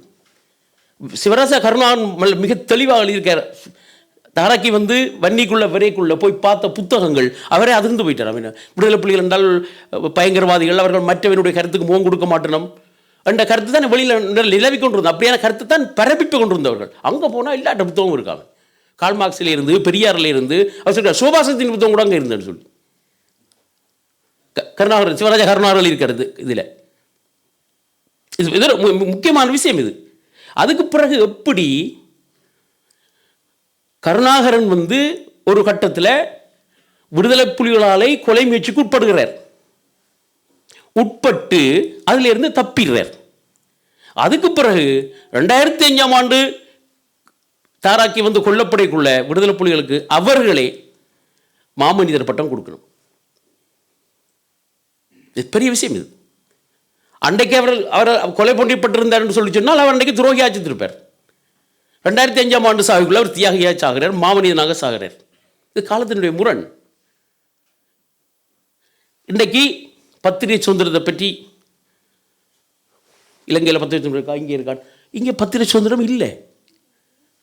உறுதியாக சொல்கிறேன், இங்கே பத்திரிகை சுதந்திரமே கிடையாது. இங்கே மீடியாக்கள் யார்கிட்ட இருக்குன்னு சொல்லி சொன்னால் பெருநிதியங்கள்கிட்டையும் வங்கிகள்கிட்டையும் ஆட்டுதான் இருக்குது. இங்கே நீங்கள் சில விஷயங்களை கதைக்கவே முடியாது. கதைச்சிங்கன்னா உங்களுக்கு ஏதாவது ஒரு குற்றச்சாட்டு முன் வச்சு நீங்கள் புரிசுன்னு போவீங்க. 5 வருஷமோ 10 வருஷமோ போவீங்க. இது உண்மை. இது நீங்கள் எங்கே இருக்க BFM TV, C news, LFE, இந்த டெலிவிஷனில் TFM, இந்த டெலிவிஷனில் எடுத்து பார்த்தீங்கன்னா காலையிலேருந்து பின்னேரம் வரைக்கும் திருப்பி ஒரே விஷயங்களை போட்டு மண்டே என்ன வீட்டில் டெலிவிஷன் கிடையாது. செய்தி என்ன தேடி வர நான் அனுமதிக்கிறது இல்லை. நான் தான் செய்தி தேடி போடணும். எனக்கு தெரியும் எந்த செய்தி எங்கே போய் எடுக்கணும். இது சே நியூஸில் எடுத்து பார்த்தீங்கன்னா காலையிலிருந்து பின்னேரம் வரைக்கும் இனவாதத்தை உமிழ்ந்து கொண்டு இருக்கணும். ஆகவே இந்த இடத்துல ஜேர்னலிஸ்டின் பொறுப்பு என்ன? உண்மையில் என்ன பொறுப்பு? மக்களுக்கு விழிப்பு நிலையை கொண்டு போகிறது, உண்மையை சொல்கிறது. அது எவ்வளவு பிரச்சனையான விஷயம் இருந்தாலும் உண்மையை சொல்கிறது. இதை இன்றைக்கு மேற்குலகத்தில் ஒருத்தரும் செய்யறதில்லை. ஈரானில் அடி விழுந்தா உடனடியாக அதில் காலையிலிருந்து பின்னர் வரைக்கும் அங்கே அடி விழுந்தா இமேஜோடு காட்டுவாங்க. அமெரிக்க இராணுவத்துக்கோ அல்லது இஸ்ரேலுக்கோ ஏதாவது ஒரு சேதம் நடந்தால் அது பற்றி கதைக்கவே மாட்டணும். மூச்சு அவ்வளோதான். அல்லது ஒரு வரி 2 வரி ஆக மோசமாக இருந்தால் 1 வரி 2 வரி, அது பிறகு அதை பற்றி கதைக்கிறது இல்லை. அதை எங்களோட ஊடகங்களும் கிட்டத்தட்ட அப்படியே எடுத்து போடுறது. இப்போ ஒரு டெலிஃபோன் மட்டும் இருந்தால் போது நீங்கள் ஊடகங்கள் ஆகிடலாம். சிம்பிள், சின்ன விஷயம் அது. அப்போ செய்தியை ஆய்வு செய்கிறது, செய்தியை முழுமையான அந்த கண்டெக்ஸ்டுக்குள்ள முழுமையான சூழ்நிலைக்குள்ள செய்தியை பற்றி சொல்கிறது தான் முக்கியமான விடயம். அன்றைக்கி ஒரு MP சொல்கிறார், அங்கே ஐயோ இஸ்ரேல் அடி வாங்குது, நாங்கள் அடி வாங்க மாதிரி முள்ளிவாய்க்கால இஸ்ரேல் அடி வாங்குதுன்னு ஒரு MP சொல்கிறார். அவர்லாம் அரசியல் இருக்குது தகுதியே இல்லாதவர். சில பேர் சொல்லணும் ஈரான் அடிக்கிறதா சரி என்றால் ஈரான் தோற்கணும் வேண்டாம், எங்களுக்கு வச்சு செய்தவங்க. ஈரான் தோற்றுதுன்னு சொல்லி சொன்னால் ஆசியாவுடைய அரசியலே மாறும். தனிப்பட்ட முறையில் எங்களுக்கெல்லாம் பெரிய பிரச்சனை வரும்.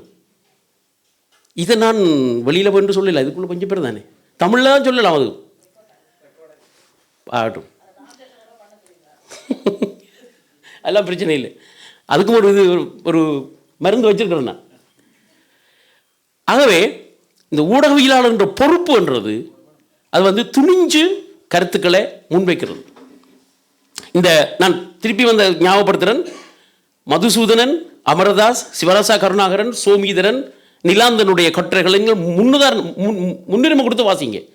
ஏன்னா மிச்ச கட்டுரைகள் எல்லாம் சாதாரணமான எல்லோரும் போல சொல்கிற ஒரு கட்டுரைகளாக தான் இருக்குது. இவர் இந்த இயக்கத்துக்கு போன வயது எத்தனை என்று யோசிச்சு பார்த்தேன் நான். கிட்டத்தட்ட நான் நினைக்கிறேன் ஒரு 22-23 வயதில் போயிருக்கலாம். 80களின் ஆரம்பத்தில் என்று போட்டிருக்கு, இந்த வருஷம் போட இல்லை.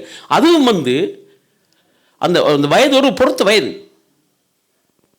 அவர் எப்போ படிப்பை விட்டார், ஏன் பல்கலைக்கழக பட்டத்தை நிறுத்தினார் என்ற காரணங்களும் இந்த புத்தகத்தில் இல்லை.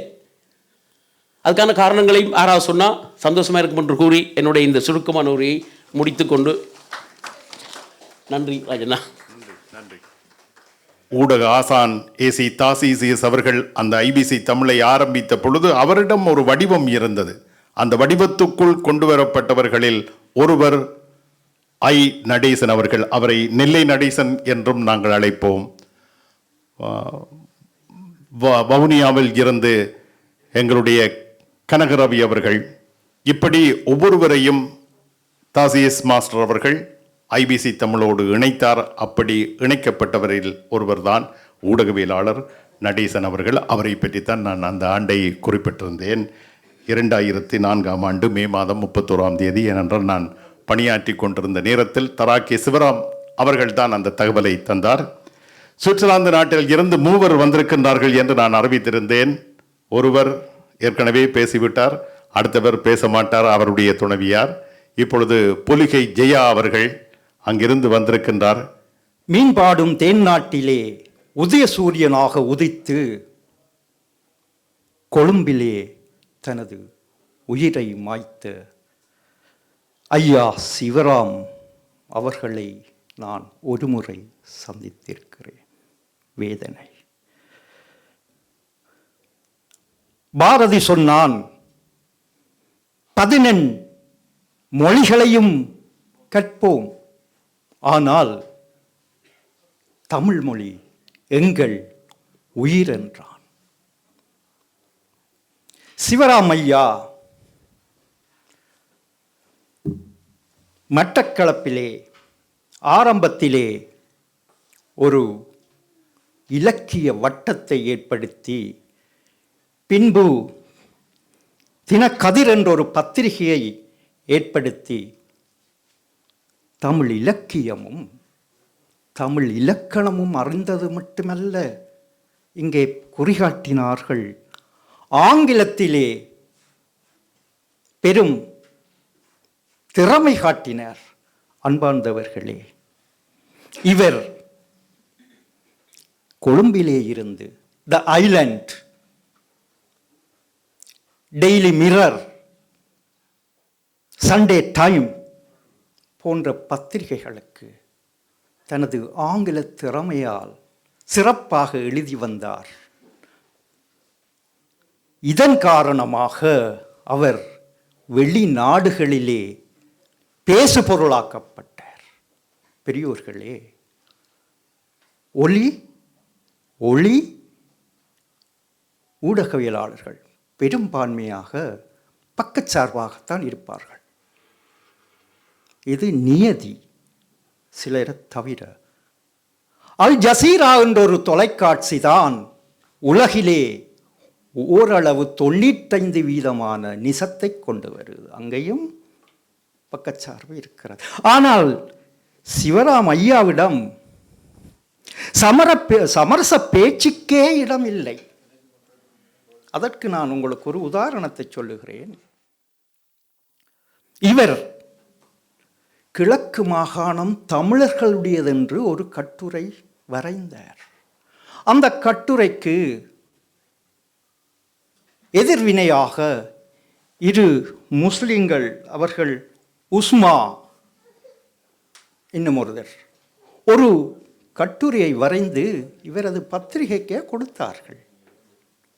அவர் அந்த கட்டுரையை தனது பத்திரிகையிலே வெளியிட்டார். அப்படியான ஒரு நேர்மையான மனிதன்தான் சிவராம் ஐயா. அதை நான் சங்க இலக்கியத்தில் உள்ள தண்டலையார் சதக பாடலுடன் ஒப்பிடலாம். அது பெரிய பாடல். பின்பக்கத்தை தந்தார்.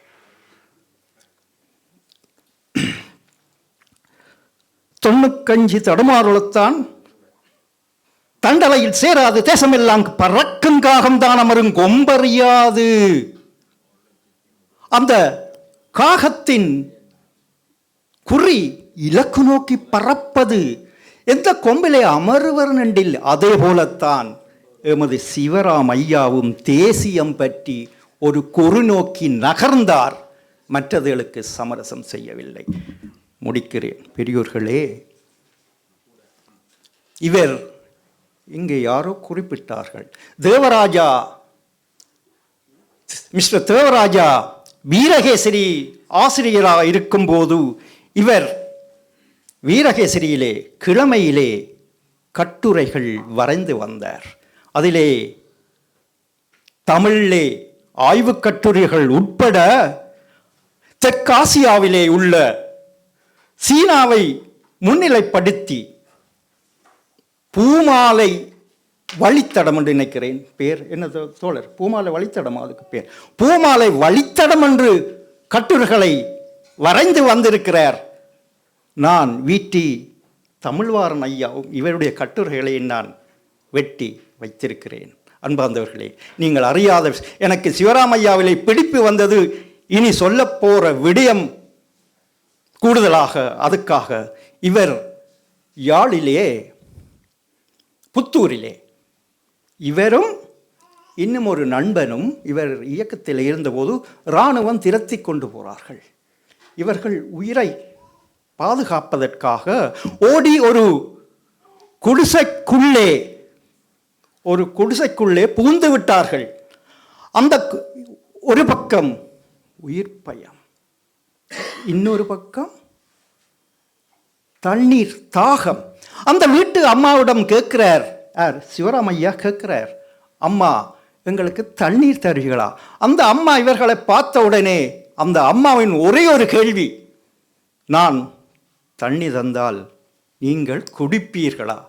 யோசியுங்கள், நான் தண்ணி தந்தால் நீங்கள் குடிப்பீர்களா என்ற கேள்வி. அப்போ கூட வந்தவருக்கு யாழ்ப்பாணத்தில் உள்ள அந்த மேட்டுக்குடித்தன்மை தெரியும். இவர் மட்டக்களப்பிலே சாதியம் என்பது இல்லை. உடனே சிவராமையா என்ற வலது பக்க மூளையிலே அது பதிந்து விட்டது. நீரளவே ஆகுமான் நீராம்பல் தான் கற்ற நூலளவே ஆகுமான் நுண்ணறிவு என்பது மாதிரி வலது பக்க மூளையிலே பதிந்து விட்டது. இவர் பின்பு வீரகேசரியிலே எழுதினார், என்ன தெரியுமா? நீங்கள் ஏற்றுக்கொள்ள மாட்டீர்கள், யாரும் இயக்கங்கள் கூட ஏற்றுக்கொண்டிருக்க மாட்டுது. அவர் எழுதுகிறார், அந்த கட்டிங் என்னட்டே இருக்குது, சிறுபான்மை தமிழர்களின் பிரச்சனைகளை தீராது எமது தேசிய பிரச்சனை வெற்றியளிக்காது. திரும்பவும் சொல்லுகிறேன், சிறுபான்மை தமிழர்களின் பிரச்சனை தீராது எமது தேசிய பிரச்சனை சாத்தியமில்லை என்று எழுதினார். அப்படியான ஒரு சிறந்த மனிதன்தான் சிவராமையா. வலிக்கிறது சந்தர்ப்பத்துக்கு. ராஜன் எனது தோழர் சந்தாராஜாக்கும் திரும்பவும் வள்ளுவனை துணை கலைத்து தினைத்துணை நன்றி செய்யணும் பனைத்துணை நன்றி சொல்லி வாழ்த்துகிறேன். நன்றி புலிகை ஜெயா அவர்களே. சிறைக்குள் இருந்து தராக்கியை தரிசித்தவர் அவர். இப்பொழுது விவேகானந்தனூர் சதீஷ் அவர்கள். தோட்டாமுனைகள் துளைக்கும் என்று தெரிந்து கொண்டே தாம் வரித்து கொண்ட கொள்கையிலிருந்து விலகாது, விலை போகாது, வீண் போகாது, இறுதி வரை ஒரு பேனை போராளியாக விடுதலைக்கு விறகாகிய இந்த மாமனிதனின் இந்த நூல் உண்மையிலேயே அடுத்த தலைமுறைக்கு பயணப்பாதைக்கு ஒரு உறுதுணையாக இருக்கும் என்று நம்புகின்றேன். தராக்கி சிவராம் அவர்களை நான் நேரடியாக அவரோடு உறவாடியதில்லை, நீண்ட நேரம் உரையாடியதும் இல்லை. கடந்த காலத்திலே எனது வேலை திட்ட நகர்வு நாட்களில் எனது சந்திப்பு கொட்டிலில் காத்திருந்த வேலை எனது பொறுப்பாளர் ஒரு மொழிபெயர்ப்பு கட்டுரையையும் ஒரு தமிழ் கட்டுரையையும் கொண்டு வந்து தந்தார். அப்போதுதான் தராக்கி சிவராம் அவர்களது அந்த புலனாய்வு கட்டுரையை நான் வாசித்தேன். இதை நீ வாசி, உனது பயணப்பாதைக்கு ஒரு நேரம் பக்கபலமாக இருக்கும் என்று மட்டும் சொல்லிவிட்டு தந்துவிட்டு அவரது தன் பணியை முடித்துவிட்டு திரும்பிவிட்டார். அன்று முதல் கிடைக்கும் போதெல்லாம் அவருடைய கட்டுரையை வாசித்திருக்கிறேன்.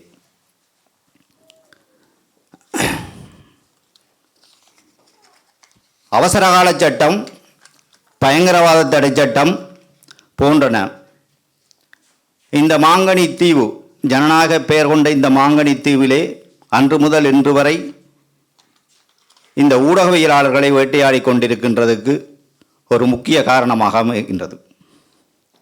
அரசதிகாரத்துக்கு எதிராக எழுகின்ற எழுத்துக்கள் அனைத்து மௌனிக்கப்பட வேண்டும் என்பதற்காகவே இந்த சட்டங்களை பயன்படுத்தி பல ஊடகவியலாளர்கள் கடத்தப்பட்டு காணாமலாக்கப்பட்டார்கள், எச்சரிக்கப்பட்டார்கள், துன்புறுத்தப்பட்டார்கள், கொலை செய்யப்பட்டார்கள். இன்று வரை அவர்களுக்கு நீதி கிடைக்கவில்லை. காரணம், அவர்களுக்கு நீதி கிடைக்கப் போவதும் இல்லை. இன்று அதிகாரத்துக்காகவும் ஆதிக்க போட்டியிலும் தன்னை சர்வதேசத்தில் தலைவனாக காட்டிக்கொண்டு உச்சகட்ட உரிமை முறை நடத்தி கொண்டிருக்கின்ற அந்த வல்லரசு தேசத்தின் கிளை முகாமாக ஐநா முற்றம் விளங்குகிறது. அங்கே போய் நாம் நீதியை எதிர்பார்த்து கொண்டிருக்கின்றோம். வேடிக்கை தான், வேறு வழி இல்லை எமக்கு. ஆதலால் அவருடைய எழுத்துக்கள், நான் நினைக்கின்றேன், ஒரு சாதாரண ஊடகவியலாளனுடைய எழுத்துக்கள் என்பதற்கு அப்பால் அவர் ஒரு சிந்தனையை விதைத்து சென்றிருக்கின்றார், ஒரு தத்துணிவு தைரியத்தை விதைத்து சென்றிருக்கின்றார். ஓய்வின்றி எழுதிய ஒரு பேனா எப்பவும் மௌனிக்கப்படலாம்,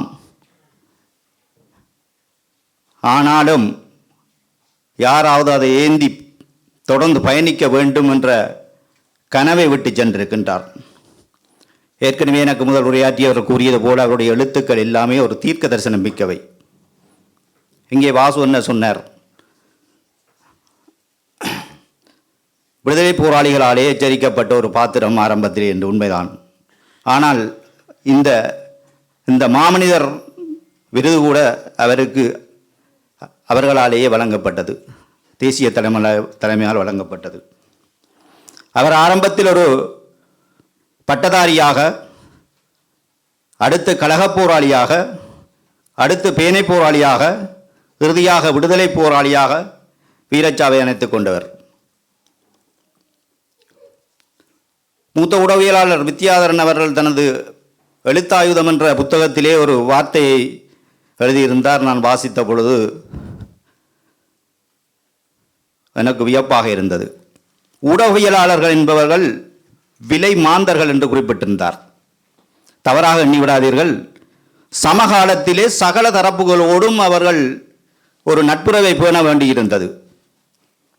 அது அவர்களுடைய அந்த ஊடக தர்மத்துக்காக, அந்த ஜனநாயகத்தின் 4வது தூணை தோள் மீது நேர்மையாக தாங்கிச் செல்ல வேண்டும் என்பதற்காக, உலகின் 3வது கண்ணை மூடாதிருக்க செய்வதற்காக பாடுபட்ட பல ஊடகவியலாளர்களில் தராக்கி சிவராம் அவர்கள் முக்கியமானவர். காரணம், எமது ஈழ விடுதலை போராட்டத்தின் பயணப்பாதைக்கு வலி சேர்க்க இறுதி நிமிடம் வரை அவர் உச்சபட்சமாக போராடியிருந்தார். பல பெரும்பான்மை ஊடகவியலாளர்களோடு ஒப்பற்ற உறவை பேணி அவர்கள் கூடாக பல காரியங்களை சாதித்திருந்தார். அவருடைய கட்டுரைகள் ஒன்றும் வர்ணனை கட்டுரைகள் அல்ல, வார்த்தை சேர்க்கைகள் அல்ல. அது பிராந்திய வல்லரசுகளை கூட கேள்விக்குட்படுத்தியது. அதுவும் ஒரு காரணம் அவருக்கு இன்று வரை நீதி கிடைக்காமல் இருப்பதற்கு. அவர் பொது எதிரியாக பார்க்கப்பட்டார். பின்னாட்களில் அவரது தீர்க்க தரிசனமான எழுத்துக்கள் செயற்பாடுகளாக வெளிப்படத் தொடங்கிவிட்டன.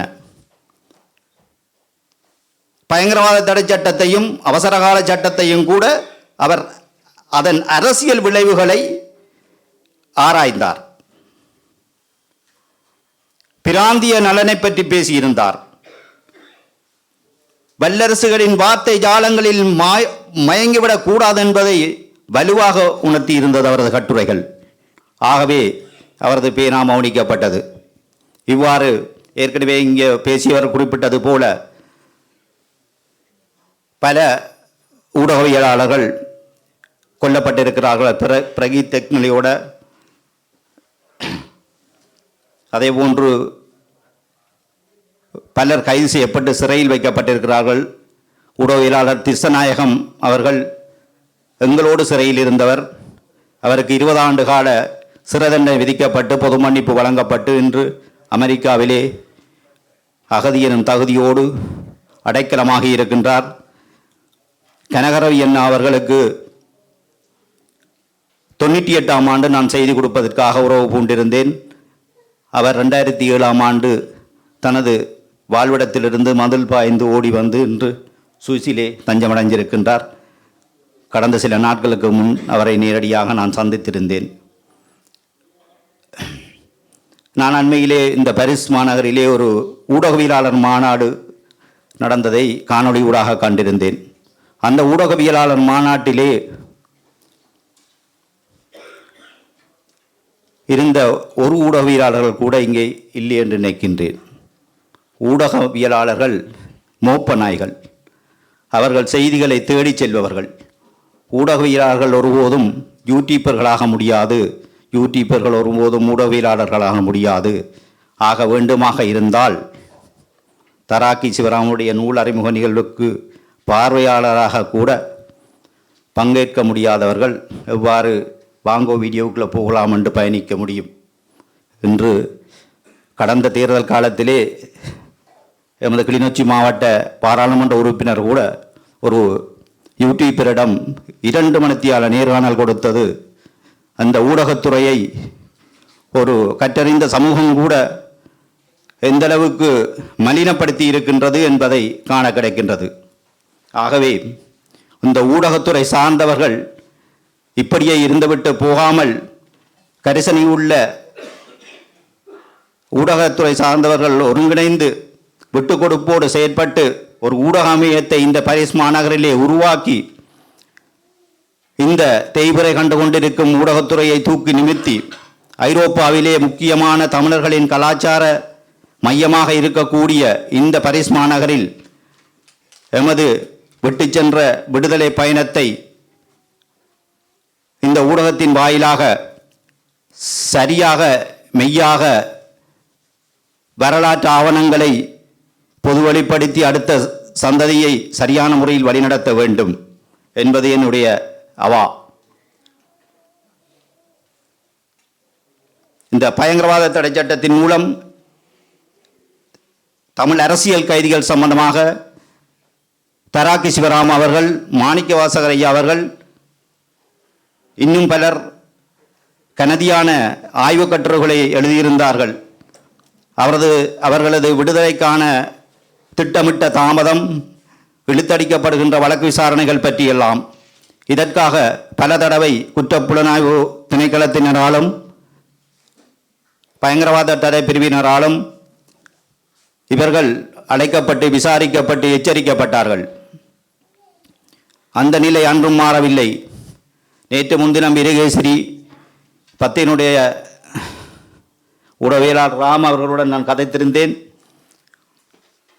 ஓடி தப்பிட்டீங்கள், நாங்கள் திரும்பவும் மாட்டிக்கொண்டோம் என்று சொன்னார். குமணன் அவர்கள் அடிக்கடி முல்லைத்தீவு நீதி உறவியலாளர் விசாரிக்கப்பட்டு வருகின்றார். நேற்றிரவு என கலைப்படுத்த கதைத்திருந்தார். இவ்வாறு அந்த ஊடக அடக்குமுறை என்பது இந்த மாங்கடி தீவிலே இன்றும் தொடர்ந்து கொண்டிருக்கின்றது. ஆட்சிகள் மாறினாலும் காட்சிகள் மாறவில்லை. இந்த நிலையிலே நிலம்பிரிந்து வாழ்கின்ற நாம் இந்த ஊடக பணியை செவ்வனே செய்ய வேண்டும். நாமும் தேய்பிறை அணியோடு சேர்ந்து யூடியூப்பர்களாக மாறாது யூடியூப்பர்களையும் அவர்களுக்கான அந்த ஊடக பயிற்சி பட்டறைகளை வைத்து ஒரு ஊடக அமையத்தை ஏற்படுத்தி அவர்களையும் சரியான மெய்யான ஊடகப் பணியில் இணைத்துக் கொள்வதற்கு முயற்சிக்க வேண்டும் என்ற ஒரு விண்ணப்பத்தை செய்து இந்த மாமனிதரை என் மனதில் நிறுத்தி இந்த சிற்றுரையை முடிக்கின்றேன். நன்றி, வணக்கம்.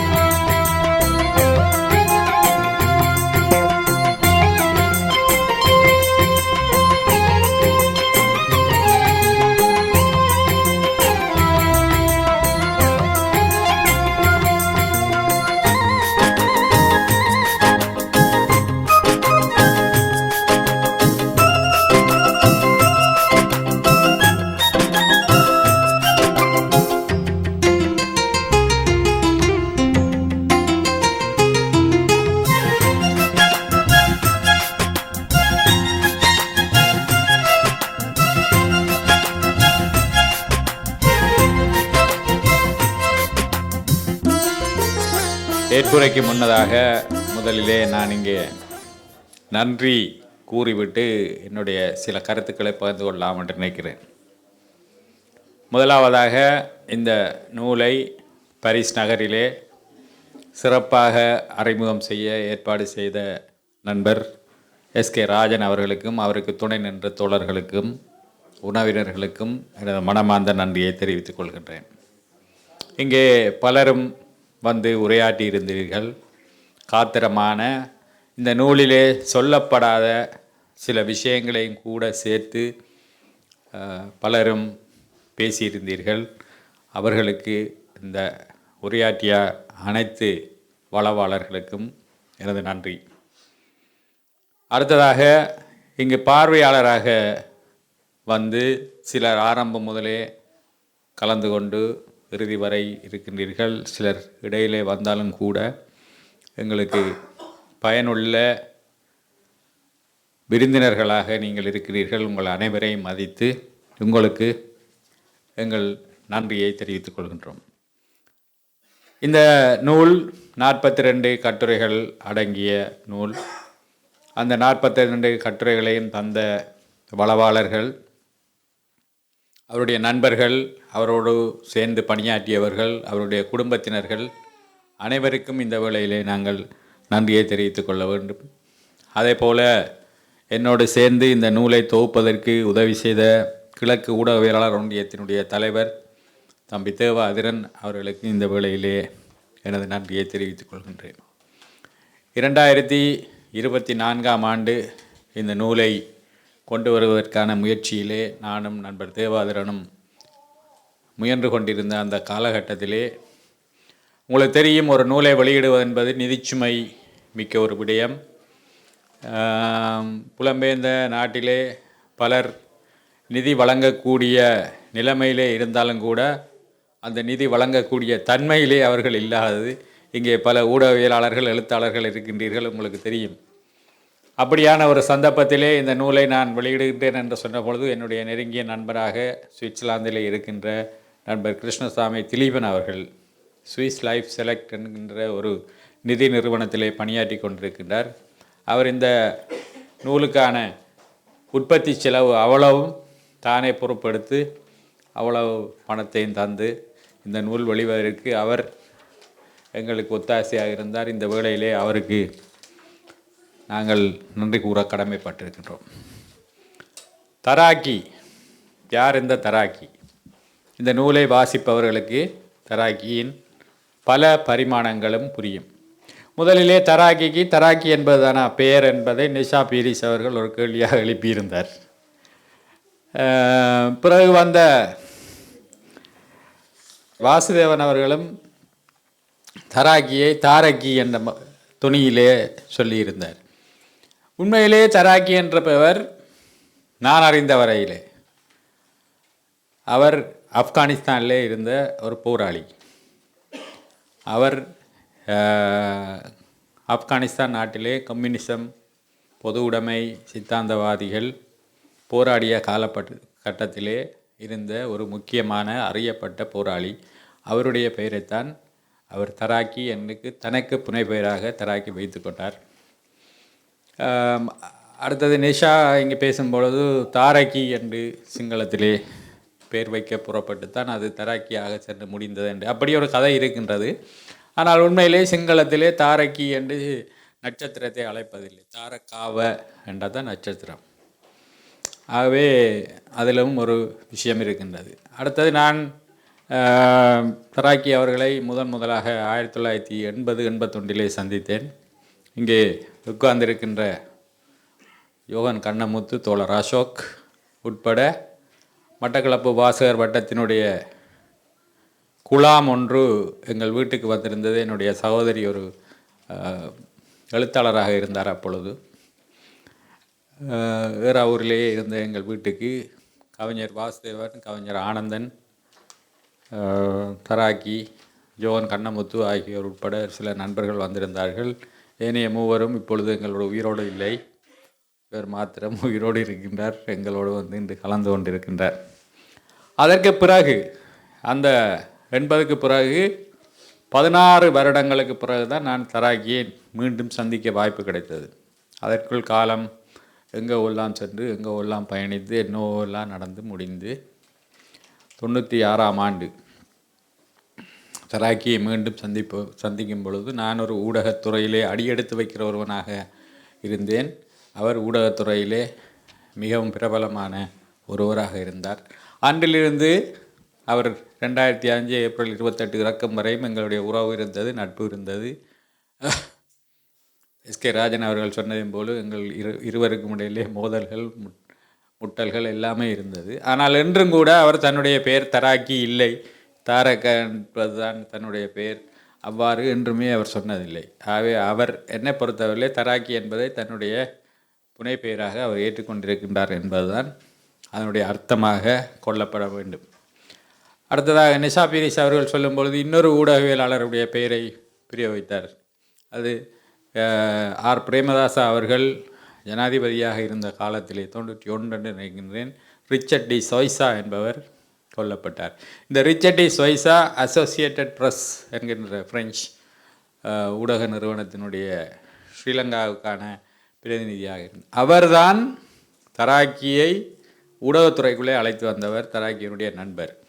இலங்கையிலே முதலாவதாக கொல்லப்பட்ட ஊடகவியலாளர், சுதந்திரத்துக்கு பின்னான காலப்பகுதியிலே கொல்லப்பட்ட முதலாவது ஊடகவியலாளர் ரிச்சர்ட் டி சொய்சா. அவருடைய சடலத்தை அடையாளம் காட்டியவர் தராக்கி. மனோரி முத்தட்டுவகம என்கின்ற அவருடைய தாயார். அது தொடர்பாக இப்பொழுது ஒரு திரைப்படம் கூட வெளியாகி இருக்கின்றது. இந்த கொலை தொடர்பாக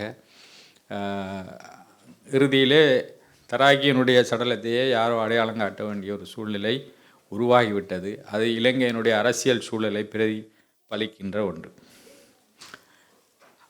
அதை அடுத்து ஈழத்து தமிழ் பரப்பிலே அறிமுகம் தேவையில்லாத ஒரு ஊடகவியலாளர் என்றால் அது தராக்கி தான். நூற்றுக்கணக்கான ஊடகவியலாளர் இருக்கிறார்கள். மூத்த ஊடகவியலாளர்கள் என்று தங்களை அழைத்துக் கொள்பவர்கள் இருக்கின்றார்கள், சிரேஷ்ட என்று அழைத்துக் கொள்பவர்கள் இருக்கின்றார்கள், இளம் ஊடகவியலாளர் என்று அழைப்பவர்கள் இருக்கிறார்கள்.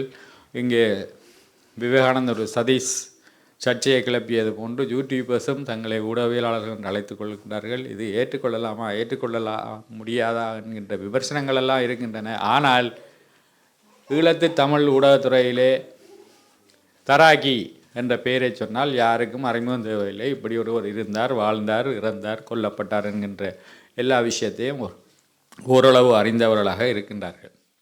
இந்த நூலை நாங்கள் வெளியிட்ட பொழுது இந்த நூலுக்கு எதிராக பெரிய சர்ச்சை வந்தது. சென்னையிலே இந்த நூல் வெளியிடப்பட்ட பொழுது இதை எதிர்த்து பல விமர்சனங்கள், முகநூல்கள், அது இது சமூக ஊடகங்களில் எல்லாம் வந்தது. ஊடகவியலாளர் கவிதா முரளிதரன் அவர்கள் இந்த நூல் அறிமுக நிகழ்விலே கலந்து கொண்ட பொழுது அவரையும் கூட திட்டி எல்லாம் எழுதியிருந்தார்கள். அது ஒரு புறம் இருக்க, தராக்கியை ஈழத்தமிழ் ஊடக முன்னோடி என்று அழைப்பது சரியா என்கின்ற ஒரு கேள்வியும் எழுப்பப்பட்டது.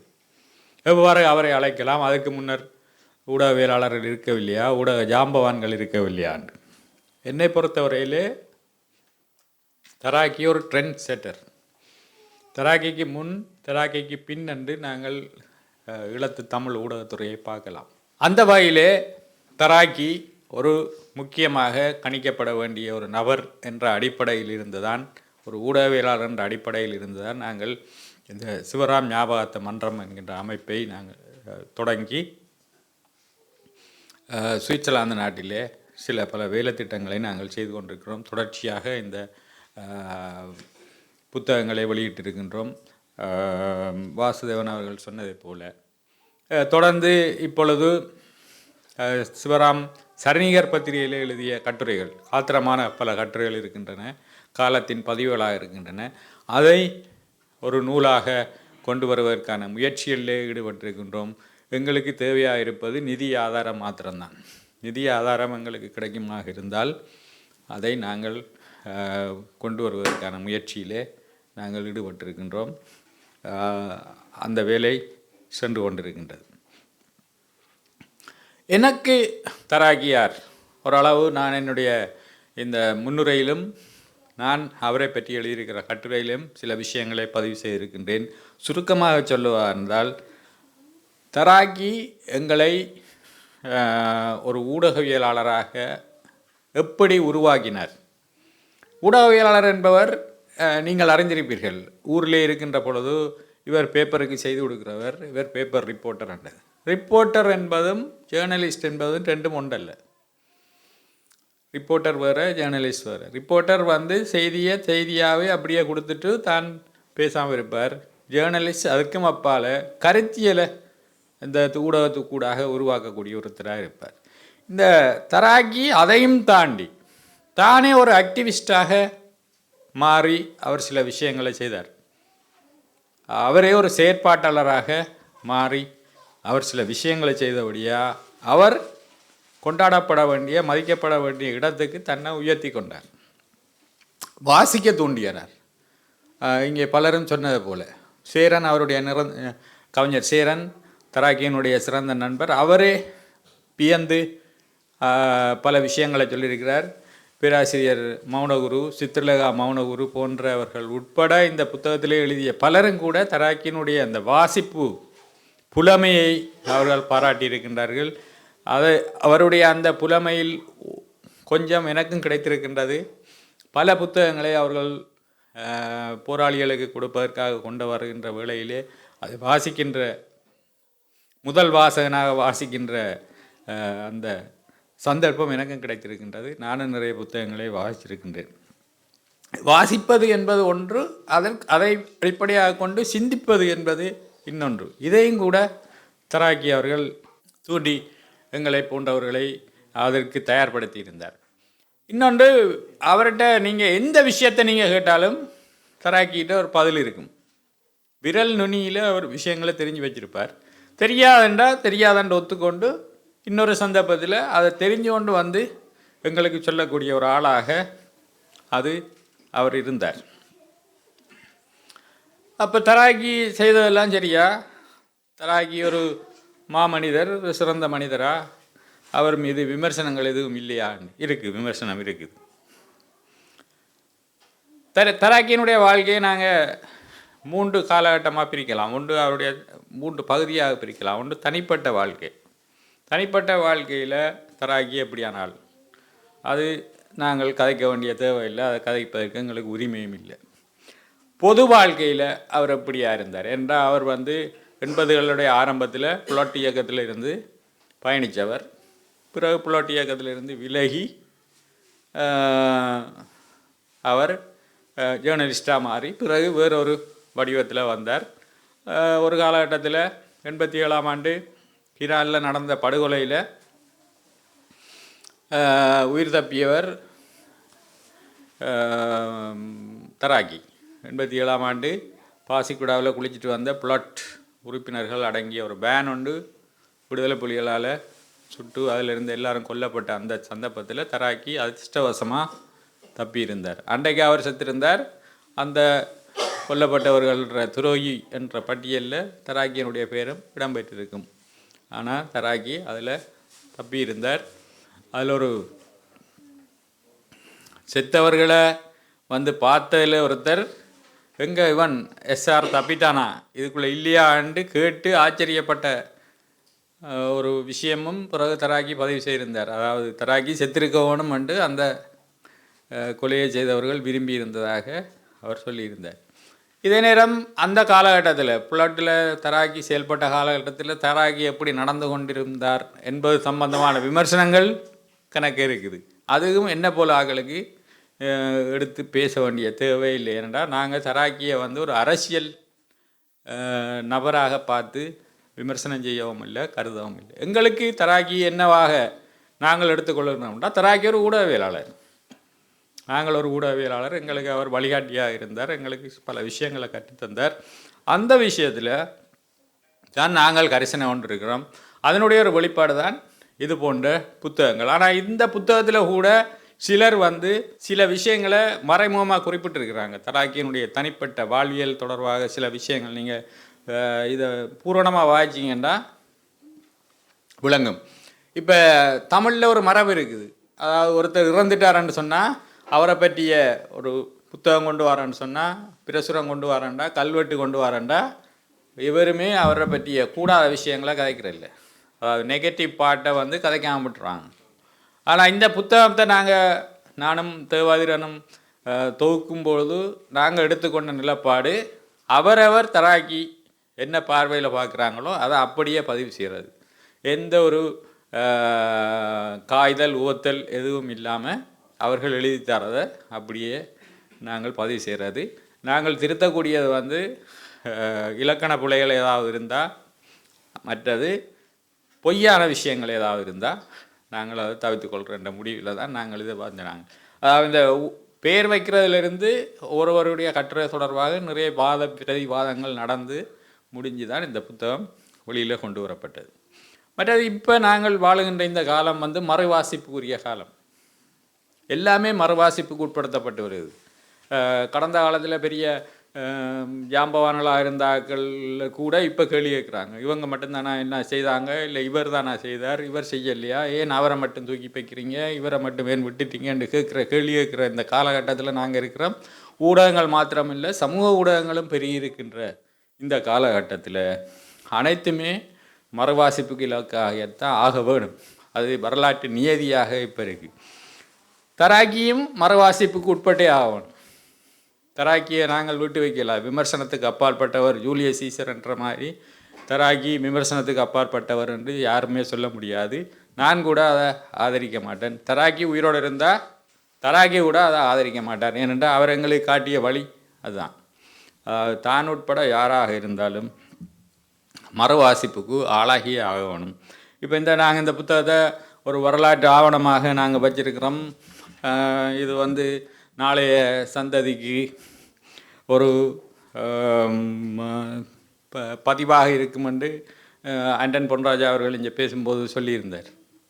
சில பல அது கூட மறுவாசிப்புக்கு ஆளாகலாம். நாளைய சந்ததி இதைத்தான் வச்சிருக்கணும், ஏன் வேறு இல்லையா அதுக்கண்டு கூட கேள்வி கேட்குற ஆக்கள் உருவாகும். ஆகவே எல்லாமே மறுவாசிப்புக்கு ஆளாகின்ற ஆக வேண்டிய காலகட்டத்திலே நாங்கள் வாழ்ந்து கொண்டிருக்கிறோம்.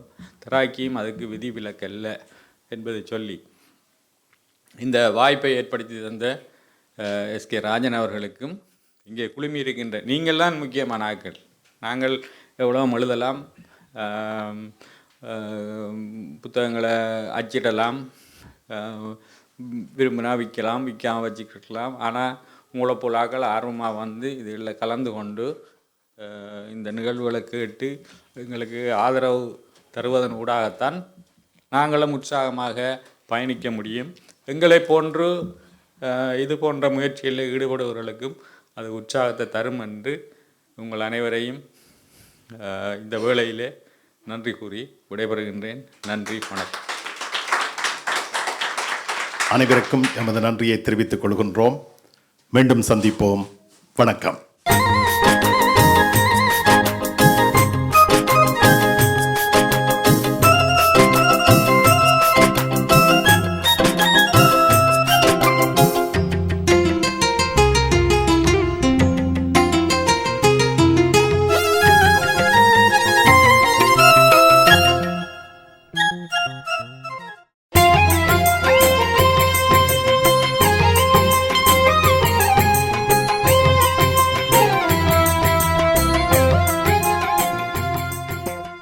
வர்த்தக பெருமக்களுக்கு ஒரு வரப்பிரசாதம். பிரான்ஸ் லா குர்னோவில் தனலட்சுமி டிஸ்ட்ரிபியூட்டர். உங்கள் வர்த்தக நிலையங்களுக்கு தேவையான அத்தனை பொருட்களையும் ஒரே இடத்தில் மிகவும் லாபகரமாக தெரிவு செய்ய தனலட்சுமி டிஸ்ட்ரிபியூட்டர் லா குர்னோவ்.